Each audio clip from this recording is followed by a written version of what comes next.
जो ସଦାଚାର ବିଷୟରେ ମହିମା ବର୍ଣ୍ଣନ କରିଛନ୍ତି। ତେଣୁ ଆମେ ଏଇ ମହାନ ଭକ୍ତ ହରିଦାସ ବରିୟ ଚୈତନ୍ୟ ମହାପ୍ରଭୁ ଯେ ଭକ୍ତ ଶ୍ରେଷ୍ଠ, ତାଙ୍କରି ଯୋଉ ଅନୁଗାମୀ ମାନେ ଅଛନ୍ତି, ତାଙ୍କର ପଦାଙ୍କ ଅନୁସରଣ କରି ଭକ୍ତି ଆଉ ସଦାଚାର ବିଷୟରେ ଶିଖିବାକୁ ଚେଷ୍ଟା କରୁଛେ। ତେଣୁ ଜଣେ ବୈଷ୍ଣବ ସଦାଚାର ପାଳନ କରେ। ସଦାଚାର ଉଲ୍ଲଂଘନ କଲେ ସଂସାରରେ କେମିତି ଆଦର୍ଶ ସ୍ଥାପିତ ହେଇପାରିବ? ତେଣୁ ଚୈତନ୍ୟ ମହାପ୍ରଭୁ ଶିଲ ସନାତନ ଗୋସ୍ୱାମୀଙ୍କର ଆଦର୍ଶ ଦେଇ ବୈଷ୍ଣବ ସଦାଚାର ବିଷୟରେ କହୁଛନ୍ତି। ଯଦ୍ୟପି ତୁମି ହଓ ଜଗତ ପାବନ, ତୁମା ସ୍ପର୍ଶେ ପବିତ୍ର ହଏ ଦେବ ମୁନିଗଣ। ତେଣୁ ବୈଷ୍ଣବ ନିଜର ଭଜନ ବଳରେ, ସାଧନ ବଳରେ, ଏ ସଂସାରରେ ନିଜର ଅସ୍ତିତ୍ୱ ବଳରେ ଜଗତକୁ ପବିତ୍ର କରେ। ପରମ ଭଗବାନ ବି ପତିତ ପାବନ, ପତିତ ମାନଙ୍କୁ ଉଦ୍ଧାର କରିବା ପାଇଁ ଆସିଛନ୍ତି, ପବିତ୍ର କରିବା ପାଇଁ ଆସିଛନ୍ତି। ଆଉ ଭଗବାନଙ୍କର ଭକ୍ତମାନେ ମଧ୍ୟ ପତିତ ପାବନ, ଜଗତ ପାବନ। ତେଣୁ ଚୈତନ୍ୟ ମହାପ୍ରଭୁ ଯେତେବେଳେ ନିଜ ଭକ୍ତମାନଙ୍କର ଗୁଣ ମହିମା ଗାନ କରନ୍ତି, ତାଙ୍କ ମୁଖ ଯେମିତି ପାଞ୍ଚ ଗୁଣା ବଢିଯାଏ। ପାଞ୍ଚଟା ମୁଖରେ ସେ ଗୁଣଗାନ କରନ୍ତି। ଆ, ଯେମିତି ଚୈତନ୍ୟ ମହାପ୍ରଭୁ, ତାଙ୍କର ଭକ୍ତମାନେ ବି ସେଇପରି ଶକ୍ତି। ତେଣୁ ଚୈତନ୍ୟ ମହାପ୍ରଭୁ ସନାତନ ଗୋସ୍ୱାମୀଙ୍କ ମହିମା ବର୍ଣ୍ଣନ କରୁଛନ୍ତି। କହୁଛନ୍ତି ଯଦ୍ୟପି ତୁମି ହଓ ଜଗତ ପାବନ, ହଁ, ତୁମେ ଯଦିଓ ତୁମେ ସମ୍ପୂର୍ଣ୍ଣ ବ୍ରହ୍ମାଣ୍ଡକୁ ଉଦ୍ଧାର କରିପାରିବ। ତୁମା ସ୍ପର୍ଶେ ପବିତ୍ର ହଏ ଦେବ ମୁନିଗଣ। କି ବୈଷ୍ଣବର ସଂସ୍ପର୍ଶରେ ଆସିଲେ ଦେବ ମୁନି, ଦେବତାଗଣ और ମୁନିଗଣ ମଧ୍ୟ ପବିତ୍ର ହୋଇଯାଆନ୍ତି।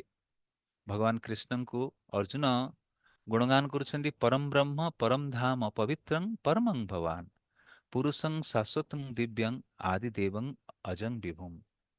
ତ ଆମର ଏଇ ଅସ୍ତିତ୍ୱ ଭୌତିକ ଜଗତରେ ଶୁଦ୍ଧିକରଣ ପାଇଁ କେମିତି ଶୁଦ୍ଧ ହେଇପାରିବା? ଆମେ ଜଣେ ଶୁଦ୍ଧ ବୈଷ୍ଣବଙ୍କ ସଂସର୍ଗରେ ଆସିଲେ, ପରମ ଭଗବାନଙ୍କ ସଂସର୍ଗରେ ଆସିଲେ, ସେବା ସଂସର୍ଗରେ ଆସିଲେ, ଆଉ ଭକ୍ତିମୟ ଶିକ୍ଷା ପାଳନ କଲେ, ସେଇ ଯୋଉ ସଦାଚାର ଆମେ ଶିଖୁଛେ ତାକୁ ଜୀବନରେ ପ୍ରତିଫଳିତ କଲେ ଆମେ ଶୁଦ୍ଧ ହେଇପାରିବା। ତେଣୁ ପ୍ରଭୁପାଦ ତାଙ୍କର ଭଗବତ ଗୀତାର ଇଣ୍ଟ୍ରୋଡକ୍ସନରେ ଲେଖୁଛନ୍ତି, ମୁଁ ଏତେ ଦିବ୍ୟ ସାହିତ୍ୟ ପ୍ରଦାନ କରିବା ପଛରେ ଗୋଟିଏ ମାତ୍ର ଅଭିଳାଷା, କିଏ କିଏ ଜଣେ ଶୁଦ୍ଧ ଭକ୍ତ ହୁଅନ୍ତୁ ଭଗବାନଙ୍କର। ସଂସାରରେ ମିଶ୍ରିତ ଭକ୍ତଙ୍କର ସଂଖ୍ୟାର ଅଭାବ ନାହିଁ, କିନ୍ତୁ ଆମର ସ୍ୱପ୍ନ ଆଉ ଆମର ଇଚ୍ଛା ପ୍ରବଳ ଅଭିଳାଷ ହବା ଦରକାର କି ଜଣେ ଶୁଦ୍ଧ ଭକ୍ତି ବିଜ୍ଞାନକୁ ପାଳନ କରି ଶୁଦ୍ଧ ଭକ୍ତ ହବା ପାଇଁ ଚେଷ୍ଟା କରିବା। ତେଣୁ କେମିତି ଜଣେ ଶୁଦ୍ଧ ଭକ୍ତ ହବ? ମହାନ ମହାନ ଶୁଦ୍ଧ ଭକ୍ତଙ୍କର ଶିକ୍ଷା ପାଳନ କରିବା, ବ୍ୟାବହାରିକ ଶୁଦ୍ଧ ଭକ୍ତଙ୍କର ସଙ୍ଗ ଲାଭ କରିବା, ଯାହାଦ୍ୱାରା ଆମେ ପବିତ୍ର ହେଇପାରିବା। ଆମର ଏଇ ଯୋଉ ଅସ୍ତିତ୍ୱ ସଂସାରରେ କେବଳ ଏହି ଉଦ୍ଦେଶ୍ୟ ପାଇଁ, କେମିତି ଅସ୍ତିତ୍ୱର ଶୁଦ୍ଧିକରଣ କରିବା, ଶୁଦ୍ଧ ଜୀବନ ଧାରଣ କରିବା, ଶୁଦ୍ଧ ସଦାଚାର ପାଳନ କରିବା, ଶୁଦ୍ଧ ଜୀବନ ଯାପନ କରିବା, ପିଓର ଲାଇଫ, ପିଓର କନସିୟସନେସ, ଇଏ ଆମର ଲକ୍ଷ୍ୟ। ତେଣୁ ସନାତନ ଗୋସ୍ୱାମୀ ପାଦଙ୍କୁ ଚୈତନ୍ୟ ମହାପ୍ରଭୁ କହୁଛନ୍ତି କି ସନାତନ, ଯଦିଓ ତୁମେ ସମ୍ପୂର୍ଣ୍ଣ ବ୍ରହ୍ମାଣ୍ଡକୁ ଉଦ୍ଧାର କରିପାରିବ ଆଉ ଦେବତାଗଣ ମଧ୍ୟ ତୁମ ସ୍ପର୍ଶରେ ଶୁଦ୍ଧ ହୋଇପାରିବେ, ତଥାପି ତଥାପି ଭକ୍ତ ସ୍ୱଭାବ ମର୍ଯ୍ୟାଦା ରକ୍ଷଣ, ମର୍ଯ୍ୟାଦା ପାଳନ ହଏ ସାଧୁର ଭୂଷଣ। ତଥାପି ବୈଷ୍ଣବ ଆଚାରକୁ ପାଳନ କରିବା, ତାହାର ରକ୍ଷଣ କରିବା ଭକ୍ତର ଏକ ସ୍ୱଭାବ। ବୈଷ୍ଣବ ମହାନ ହେଲେ ବି ଏକୁଟି ସାଧାରଣ ବ୍ୟକ୍ତି ଭଳି ଜୀବନ ନିର୍ବାହ କରେ। କିଛି ଅହଙ୍କାର ନାହିଁ, ଗର୍ବ ନାହିଁ, କିଛି ବଡ଼ାପନ ନାହିଁ। ସଂସାରରେ କୌଣସି ବ୍ୟକ୍ତି କିଛି ବଡ଼ ପଦବୀ ଧାରଣ କଲେ, ବଡ଼ ସ୍ଥିତିକୁ ଆସିଲେ, ତା ଭିତରେ ଅହଙ୍କାର ଆସିଯାଏ, ତାର ବିନମ୍ରତା ଶେଷ ହୋଇଯାଏ। କିନ୍ତୁ ବୈଷ୍ଣବ ଆହୁରି ସୁନ୍ଦର ହଏ, ବିନମ୍ରତା ଗୁଣକୁ ପ୍ରସ୍ଫୁଟିତ କରେ।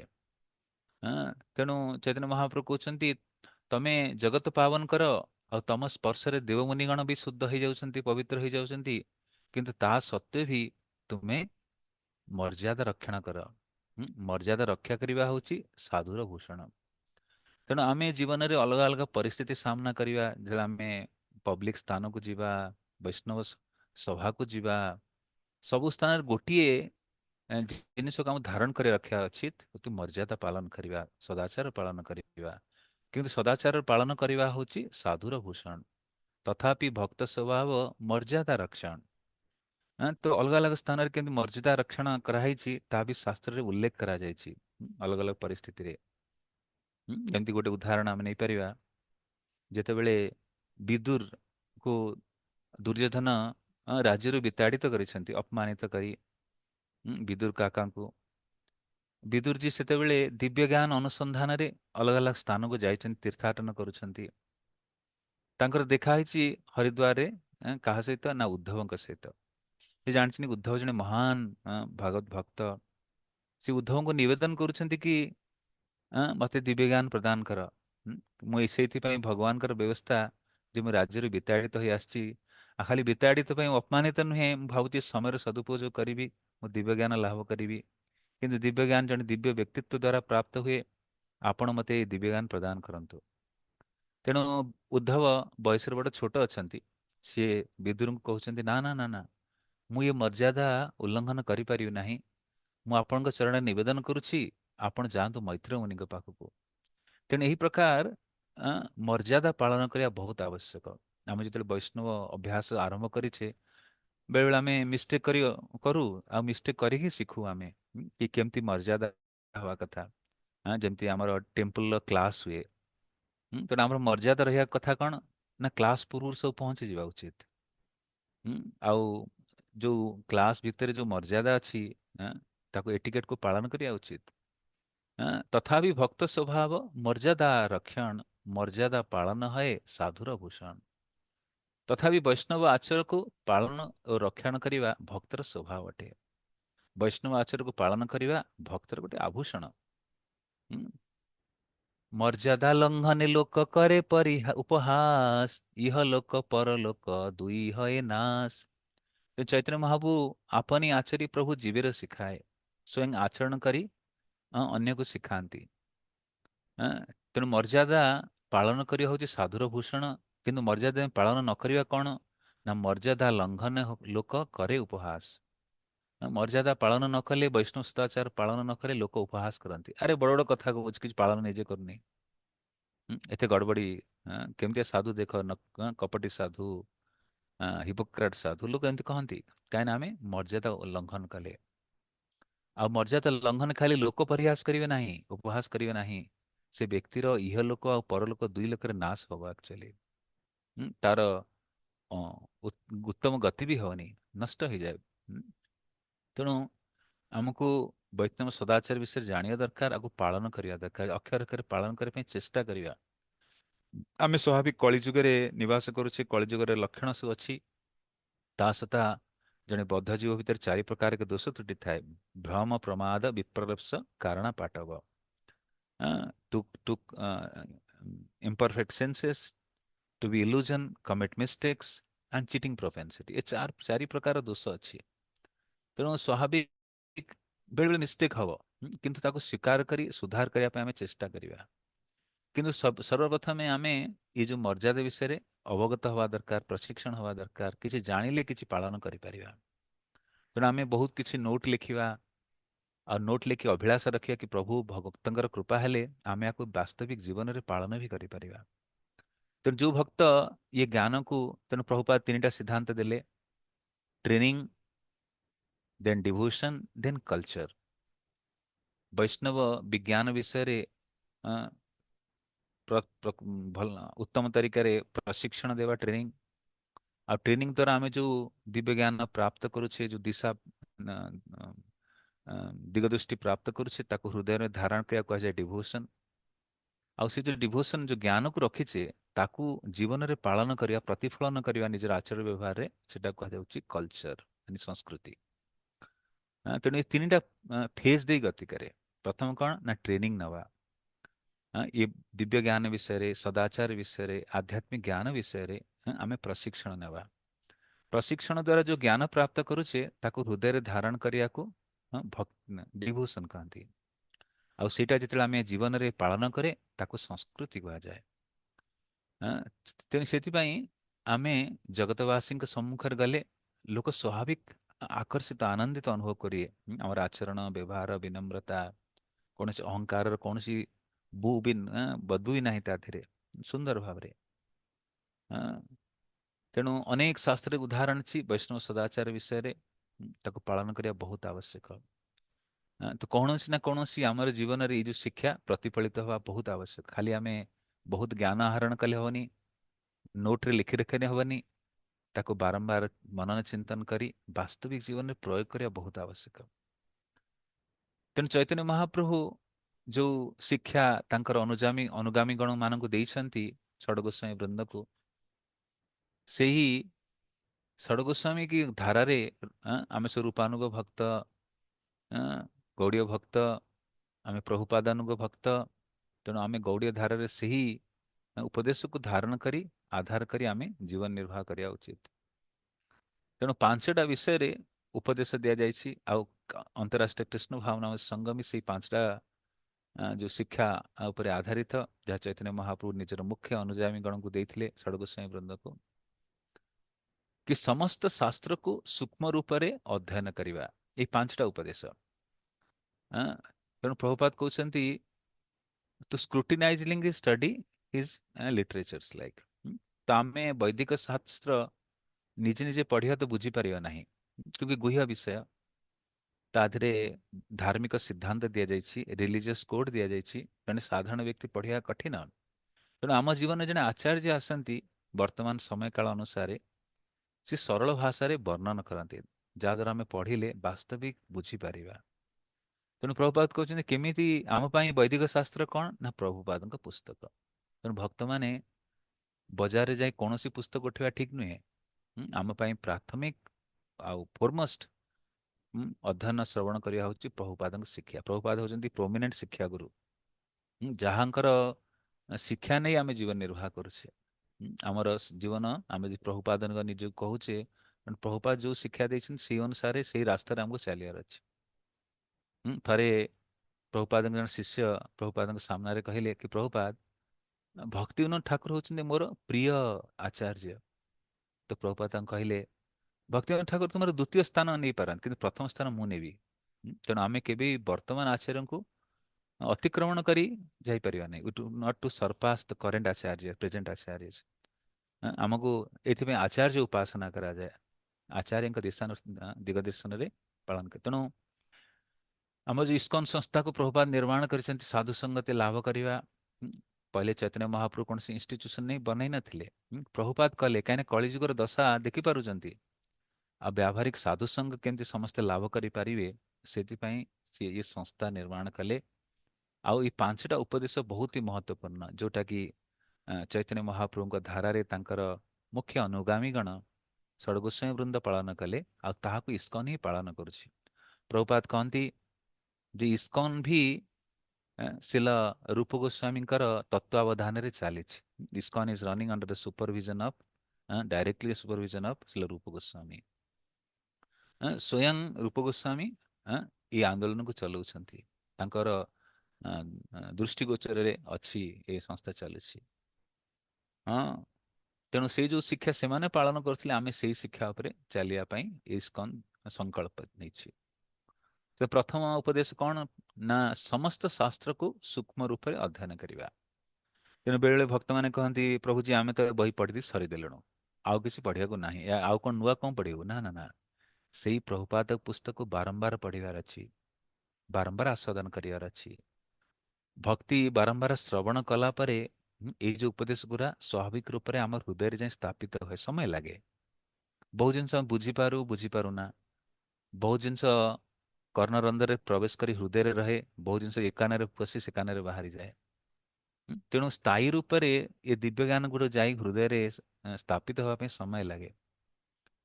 ତେଣୁ ପ୍ରଭୁପାଦ ଯେତେବେଳେ ଜଳଦୂତରେ ଯାଉଛନ୍ତି ଆମେରିକା ପହଞ୍ଚିବା ପୂର୍ବରୁ, ସେ ଗୋଟେ ଭଜନ ଲେଖୁଛନ୍ତି ଯାହା ନାଁ ହେଉଛି ମାର୍କିନେ ଭାଗବତ ଧର୍ମ। ସେଥିରେ ପ୍ରଭୁପାଦ ଲେଖୁଛନ୍ତି କି ଏମାନେ ବିଦେଶୀ ଲୋକ, ଏମାନେ ପାଶ୍ଚାତ୍ୟ ଜଗତରେ ଅଛନ୍ତି, ଏମାନେ ରଜଗୁଣ ତମଗୁଣ ଗ୍ରସିତ। ପ୍ରଭୁପାଦ ଯାହା ଆଜିଠୁ 50 ବର୍ଷ ପୂର୍ବେ 1960-65ରେ ବୋଷ୍ଟନ ବନ୍ଦରରେ ପହଞ୍ଚିବା ପୂର୍ବରୁ ଯୋଉ ଭଜନ ଲେଖିଥିଲେ, ଆମେରିକାର ଯୋଉ ଦଶା ଥିଲା, ବର୍ତ୍ତମାନ ଭାରତର ଦଶା ଏଇ 50 ବର୍ଷ ପୂର୍ବେ ସେଇଭଳିଆ ହେଇଯାଇଛି। 50 ବର୍ଷ ପରେ ତ ଆମେରିକାର ଯୋଉ ଦଶା, ଭାରତର ଲୋକମାନଙ୍କର ସେଇ ଦଶା। ଲୋକ ସଂସାରରେ ଖାଲି ରଜଗୁଣ ତମଗୁଣରେ ଭରି ଅଛନ୍ତି। ସେମାନେ ଭାଗବତମ ଅଧ୍ୟୟନ ଭାଗବତ ଶ୍ରବଣ ପାଇଁ ରୁଚି ହିଁ ନାହିଁ। ତେଣୁ ପ୍ରଭୁପାଦ କୃଷ୍ଣଙ୍କୁ ପ୍ରାର୍ଥନା କରୁଛନ୍ତି, ହେ କୃଷ୍ଣ, ମୁଁ କେମିତି ତାଙ୍କୁ ଏ ଦିବ୍ୟ ଜ୍ଞାନ ଦେବି, କେମିତି ସେମାନେ ବୁଝିବେ ଭାଗବତ ଧର୍ମକୁ? କି ତମେ ଚମତ୍କାରୀ କରିଲେ କୃଷ୍ଣ, ସେମାନେ ବାସ୍ତବିକ ବୁଝିପାରିବେ। ତେଣୁ ପ୍ରଭୁପାଦ ପ୍ରାର୍ଥନା କରୁଛନ୍ତି। ଆଉ ସେଥିପାଇଁ ପ୍ରଭୁପାଦ କହୁଛନ୍ତି ସେମାନେ ଯଦି ଧୈର୍ଯ୍ୟ ରଖି କାନରେ ବାରମ୍ବାର ଶୁଣିବେ ତାହେଲେ ପ୍ରଭୁ ତାଙ୍କ ହୃଦୟରେ ତୁମେ ସ୍ଥାପିତ ହେଇଯିବ। ତେଣୁ ଆମକୁ ଭଗବତ ଭକ୍ତିରେ ଏଇ ନାଇଁ କି ଗୋଟେ ଥର ଶୁଣିଲେ ହେଇଗଲା, ନାଇଁ, ରିପିଟେଡ ହିୟରିଂ, ବାରମ୍ବାର ଶ୍ରବଣ କରିବା, ଚାहे ସେଇ ଗୋଟିଏ ବିଷୟ ବି ହଉ। ହଁ, ଆଉ ଧୀରେ ଧୀରେ ସେ ଜ୍ଞାନ ଯାଇ ହୃଦୟରେ ସ୍ଥାପିତ ହେଇପାରିବ। ତେଣୁ ଆମେ ଶାସ୍ତ୍ର ପଢ଼ିବାରେ ବୋର ହବାନି। ଶାସ୍ତ୍ର ତ ସେଇ ଜିନିଷ କହିବ, ସେଇ ଜିନିଷ ଆମକୁ ବାରମ୍ବାର ପଢ଼ିବାକୁ ପଡ଼ିବ, ସେଇ ଉପଦେଶ। କିନ୍ତୁ ଯେହେତୁ ଆମେ ଅନୁଭୂତ କରିନେ, ସାକ୍ଷାତକାର କରିନେ, ବାରମ୍ବାର ପଢ଼ିଲା ପରେ ହିଁ ସେ ଜ୍ଞାନ ଯାଇ ହୃଦୟରେ ସ୍ଥାପିତ ହେଇଯାଏ। ହୁଁ, ତେଣୁ ପ୍ରତିଦିନ ଆମକୁ ପଢ଼ିବାକୁ ପଡ଼ିବ। ଯେମିତି ଆପଣ ଜାଣିଥିବେ ଚୈତନ୍ୟ ମହାପ୍ରଭୁ ଯେତେବେଳେ ଦକ୍ଷିଣ ଭାରତ ଯାତ୍ରା ଯାଇଥିଲେ, ରଙ୍ଗନାଥନ ଶ୍ରୀରଙ୍ଗମରେ ମହାପ୍ରଭୁ ରହିଲେ। ସେଠି ଜଣେ ଗରିବ ବ୍ରାହ୍ମଣ ପ୍ରତିଦିନ ଗୀତା ପଢୁଥିଲେ। ମହାପ୍ରଭୁ ପ୍ରତିଦିନ ତାଙ୍କୁ ଦେଖୁଥିଲେ। ସେ ଯଦି ଗୀତା ପଢୁଥିଲେ, ବାକି ବ୍ରାହ୍ମଣ ମାନେ ତାଙ୍କୁ ପରିହାସ କରୁଥିଲେ, ଆରେ ଦେଖ ଦେଖ, ମୂର୍ଖ କୋଉଠି ଗୋଟେ ଗୀତା ପଢୁଛି, ସଂସ୍କୃତ ପଢି ଜାଣିନି, ଉଲ୍ଟା ବହି ଧରିଛି। ବାକି ମାନେ ପରିହାସ କରୁଥିଲେ, କିନ୍ତୁ ସିଏ ତାର ପରବାହ କରୁନଥିଲେ। ସେ କହୁଛନ୍ତି ମୋ ଗୁରୁ ଆଦେଶ ଦେଇଛନ୍ତି, ମୁଁ ଆକୁ ପାଳନ କରିବି, ମତେ ବୁଝୁ ନ ବୁଝୁ ପଢ ଗୀତା, ରୁଚୁ ନ ରୁଚୁ ଖା ପିତା। ଓଡିଆରେ କହନ୍ତି ନା, କି ସ୍ୱାସ୍ଥ୍ୟ ପାଇଁ ପିତା ଭଲ। ହଁ, ଯେମିତି ଆମର କଲରା କଲରା ଭଲ, ନିମ୍ବ ଭଲ, ସ୍ୱାସ୍ଥ୍ୟ ପାଇଁ, ଚର୍ମ ରୋଗ ଆଦି ପାଇଁ ଭଲ। ଭଲ ଲାଗେ ନା, ପିତା ଖାଇବା ଭଲ ଲାଗେ ନା, ଏ ସ୍ୱାସ୍ଥ୍ୟ ପାଇଁ ଭଲ। ସେହିପରି ବୁଝୁ ନା ବୁଝୁ ପଢ ଗୀତା। ବୁଝିପାର ନ ବୁଝିପାର, ପଢିବା ଉଚିତ। ସେଇଥିରେ ଆମର କଲ୍ୟାଣ ଲାଗିଛି, ନିଜର କଲ୍ୟାଣ, ଜଗତର କଲ୍ୟାଣ। ସେଇଟା ପ୍ରାରମ୍ଭିକ ସମୟରେ ଜଣେ ବୁଝିପାରେ ନା, କିନ୍ତୁ ଧୀରେ ଧୀରେ ସେ ବୁଝିପାରେ ମୁଁ ସଠିକ ରାସ୍ତାରେ ଅଛି। ତେଣୁ ସମସ୍ତ ଶାସ୍ତ୍ରକୁ ସୂକ୍ଷ୍ମ ରୂପରେ ଅଧ୍ୟୟନ କରିବା। ଶାସ୍ତ୍ରରେ ବହୁତ ଜିନିଷ ଅଛି ଯେ ପ୍ରାରମ୍ଭିକ ଅଧ୍ୟୟନରେ ବୁଝାଯିବନି, କିନ୍ତୁ ଆମେ ଯଦି ବାରମ୍ବାର ଅଧ୍ୟୟନ କରିବା, ତା ଦେହରେ ବହୁତ ଜିନିଷ ଲୁପ୍ତ ଅଛି ଯିଏକି ଧୀରେ ଧୀରେ ପ୍ରକାଶିତ ହବ, ଦିବ୍ୟ ଜ୍ଞାନ ହୃଦୟ ପ୍ରକାଶିତ। ତ ପ୍ରଭୁପାଦ କହନ୍ତି, ଯେମିତି ଗୋଟେ ସମୁଦ୍ର ଭିତରେ, ଆଁ, ସମୁଦ୍ର ଉପରେ କଣ ଖାଲି ଜଳ ଦେଖାଯାଉଛି, ଆଉ ସମୁଦ୍ର ଗଭୀର ସମୁଦ୍ର ଭିତରେ କଣ ଅଛି ନା ମୁକ୍ତା, ହୀରା, ମାଣିକ୍ୟ ଆଦି ଅଛି। ହୁଁ? ତେଣୁ ସେହିପରି ପ୍ରଭୁପାଦଙ୍କ ପୁସ୍ତକରେ ବି, ଇଏ ଗ୍ରନ୍ଥରେ ବି, ପ୍ରଭୁପାଦଙ୍କ ପ୍ରବଚନରେ ବି ବହୁତ ମହତ୍ୱପୂର୍ଣ୍ଣ ଜିନିଷ ଲୁଚିକି ଅଛି। ଆମକୁ ଧୈର୍ଯ୍ୟ ରଖିବାର ଅଛି, ସମୟ କ୍ରମରେ ସେଇ ହୀରା ମୁକ୍ତ ଆଦି ମିଳିବ। ଶୁଦ୍ଧ ଭକ୍ତିର ଗୁହ୍ୟ ବିଜ୍ଞାନ ଆମକୁ ଧୀରେ ଧୀରେ ପ୍ରାପ୍ତ ହବ। ତେଣୁ ଆମକୁ ଧୈର୍ଯ୍ୟ ରଖିବାର ଅଛି, ଅଧୈର୍ଯ୍ୟ ହବାନି। ହଁ, ଉତ୍ସାହ ନିଶ୍ଚୟ ଧରିଆ, ଧୈର୍ଯ୍ୟ ରଖିବାର ଅଛି। ଆଉ ସମସ୍ତ ଶାସ୍ତ୍ରକୁ, ସମସ୍ତ ମାନେ ଆମ ପାଇଁ ଶାସ୍ତ୍ର ହେଲା ପ୍ରଭୁପାଦଙ୍କ ପୁସ୍ତକ। ଆମେ ପ୍ରଭୁପାଦଙ୍କ ପୁସ୍ତକକୁ ବାଇପାସ୍ କରିପାରିବା ନାହିଁ। ଭଲେ ହିଁ ଉପଦେଶାମୃତମ୍, ମୂଳ ଉପଦେଶାମୃତମ୍ ଅଛି, ମୂଳ ଭକ୍ତିର ସିନ୍ଧୁ ଅଛି, କିନ୍ତୁ ପ୍ରଭୁପାଦ ପୁନଃ ଆକୁ ଲେଖିଛନ୍ତି। କାହିଁକି? ଆମେ ଯଦି ମୂଳ ଗ୍ରନ୍ଥକୁ ପଢିବା ଆମେ ବୁଝିପାରିବାନି। 500 ବର୍ଷ ପୂର୍ବେ ଯୋଉ ସ୍ଥିତି ଥିଲା, ସେ ସମୟର ସ୍ଥିତି ଅନୁସାରେ ଗ୍ରନ୍ଥ ଅଛି, କିନ୍ତୁ ବର୍ତ୍ତମାନ ସ୍ଥିତି ଅନୁସାରେ କେମିତି ପାଳନ କରିବେ, ଜଣେ ଆଚାର୍ଯ୍ୟ ଆସନ୍ତି ତାକୁ ସରଳ ରୂପରେ ଲେଖନ୍ତି। ତେଣୁ ଆମ ପାଇଁ ଶାସ୍ତ୍ର ହେଉଛି ପ୍ରଭୁପାଦଙ୍କର ପୁସ୍ତକ। ତାକୁ ପ୍ରତିଦିନ ଅଧ୍ୟୟନ କରିବା ଆମର ସେବା। ଭକ୍ତ ବେଳେ ପଚାରେ ମୋର କଣ ସେବା? ମନ୍ଦିରରେ ତ ଆମେ ଶାରୀରିକ ସେବା କରୁଛେ, ତା ବାଦ ଆଧ୍ୟାତ୍ମିକ ଜୀବନ ସାଧନା ପାଇଁ ଆମକୁ ପ୍ରତିଦିନ ପ୍ରଭୁପାଦଙ୍କର ପ୍ରବଚନ, ପ୍ରଭୁପାଦଙ୍କର ପୁସ୍ତକ ଅଧ୍ୟୟନ କରିବା, ସଂଖ୍ୟା ନାମ କରିବା ଆଦି, ଇଏ ଆମର ସେବା, ନିତ୍ୟ ସେବା। ଏଇ ସାଧନା ହିଁ ଆମକୁ ସିଦ୍ଧ ଅବସ୍ଥାକୁ ପ୍ରାପ୍ତ କରାଇବ। ଏଇ ସାଧନା ହିଁ ଆମକୁ ପୂର୍ଣ୍ଣ ଜୀବନ ଭଗବାନଙ୍କର ଚରଣରେ ସମର୍ପିତ ହେବାରେ ସହାୟକ ବନିବ। ତେଣୁ ଆମେ ଯଦି ଆଚାର୍ଯ୍ୟଙ୍କ ଚରଣକୁ ଧରି ରଖିଛେ, ତେବେ ଯାଇ ଆମେ ଏ ଜୀବନ କୃଷ୍ଣଙ୍କୁ ଦେଇପାରିବା। ନହେଲେ ବହୁତ ଭକ୍ତ ଏଇ ରାସ୍ତାରେ ଆସନ୍ତି, ଏଇ ମାର୍ଗକୁ ଆସନ୍ତି, କିଛି ସମୟରେ ସେମାନେ ଭକ୍ତି ଛାଡ଼ି ଚାଲିଯାଆନ୍ତି। କିଏ ଏ ଭକ୍ତି ମାର୍ଗରେ ରହିପାରନ୍ତି? ଯିଏ ଆଚାର୍ଯ୍ୟଙ୍କ ନିର୍ଦ୍ଦେଶକୁ ପାଳନ କରି ରହନ୍ତି। ଆମେ ଆଚାର୍ଯ୍ୟଙ୍କର ଆଜ୍ଞାକାରୀ ହିଁ ରହିଲେ ଆମେ ମାର୍ଗରେ ଲମ୍ବା ରହିପାରିବା। ଅନ୍ୟଥା ଆମକୁ ସମୟ ଲାଗିବନି ଏ ମହାନ ମାର୍ଗକୁ ଛାଡ଼ି ଚାଲିଯିବା ପାଇଁ। ତେଣୁ ଆମେ ବଡି ଦୁର୍ଲଭତା, ଅନେକ ଜୀବନ ଆମେ ମାୟାକୁ ଦେଇ ଦେଇଛେ, ଏଇ ଗୋଟିଏ ଜୀବନ ଆମେ କୃଷ୍ଣଙ୍କୁ ଦେବା ପାଇଁ ଚେଷ୍ଟା କରୁଛେ। ସେଥିପାଇଁ କଣ ହବ, କରିବାକୁ ପଡିବ ନା ଆଚାର୍ଯ୍ୟଙ୍କର ଚରଣ ଧରି ରଖିବାକୁ ପଡିବ, ଛାଡିବାର ନୁହେଁ। ହୁଏତ ଆମେ କରିପାରୁଛେ ନା କରିପାରୁଛେ, ଆମେ ଏତେ ଯୋଗ୍ୟ ବି ନାହିଁ, ବୁଝିପାରୁନେ, କିନ୍ତୁ ଆମେ ସେ ମାର୍ଗରେ ଚାଲିବା ପାଇଁ ଦୃଢତା ରଖିବା, ପ୍ରବଳ ଇଚ୍ଛା ଲାଳସା ରଖିବା। ତେଣୁ ସେଇ ସବୁ ଆଚାର୍ଯ୍ୟଙ୍କର ନିର୍ଦ୍ଦେଶକୁ ଆମେ ପୂର୍ଣ୍ଣ ରୂପରେ ପରଫେକ୍ଟ କରିପାରିବା ନାହିଁ, କିନ୍ତୁ ପାଳନ କରିବା ପାଇଁ ପ୍ରୟାସ କରିବା, ପ୍ରତିଦିନ ଚେଷ୍ଟା କରିବା। ତେଣୁ ବେଳେବେଳେ ଆମେ ଶାସ୍ତ୍ର ପଢିବାକୁ ନିଦ ଲାଗେ, ପଢିବାକୁ ରୁଚି ଉତ୍ପନ୍ନ ହୁଏ ନା, ଆମର ରଜଗୁଣ ତମଗୁଣ ଆମକୁ ଗ୍ରସିତ କରିଯାଏ। କିନ୍ତୁ ଆମେ ପ୍ରତିଦିନ ବହି ଉଠେଇବା, ଚେଷ୍ଟା କରିବା, ପ୍ରାର୍ଥନା କରିବା, ବୁଝିବା ପାଇଁ ଚେଷ୍ଟା କରିବା। ଯେତେବେଳେ ଭଗବାନ ଦେଖନ୍ତି କି ଜଣେ ବାସ୍ତବିକ ସଚମୁଚ ଇଚ୍ଛା ତାର ଯେ ମତେ ବୁଝିବାକୁ ଚେଷ୍ଟା କରୁଛି, ଭଗବାନ ନିଜେ ସହାୟତା କରନ୍ତି ହୃଦୟରେ ବସି। ହୁଁ। ତେଣୁ ଆମେ ଗୋଟେ ନିୟମ ବନେଇବା। ତେଣୁ ସାଧନ ଭକ୍ତି କଣ? ଗୋଟେ ନିୟମ, ବିଧି ଭକ୍ତି କୁହାଯାଏ। ଗୋଟେ ନିୟମ ରଖାଯାଏ କି ପ୍ରତିଦିନ ଏଇ ସମୟରେ ଉଠିବା, ପ୍ରତିଦିନ ଏଇ ସମୟରେ ମାଳା ଜପ କରିବା, ମଙ୍ଗଳ ଆରତି କରିବା, ଭଗବାନଙ୍କର ଆରତି କରିବା। ୟାର କଣ ଲାଭ ଆମେ ବର୍ତ୍ତମାନ ଆମେ ଜାଣିପାରୁନେ, ଆମେ ତ ଥିଓରିଟିକାଲ ଜାଣୁଛେ, କିନ୍ତୁ ସମୟ ଅତିବାହିତ ହେଲେ ଆମେ ଜାଣିବାର ଲାଭ କଣ ଆକ୍ଚୁଆଲି। ତେଣୁ ଏଇଟା ଆମର ତପସ୍ୟା।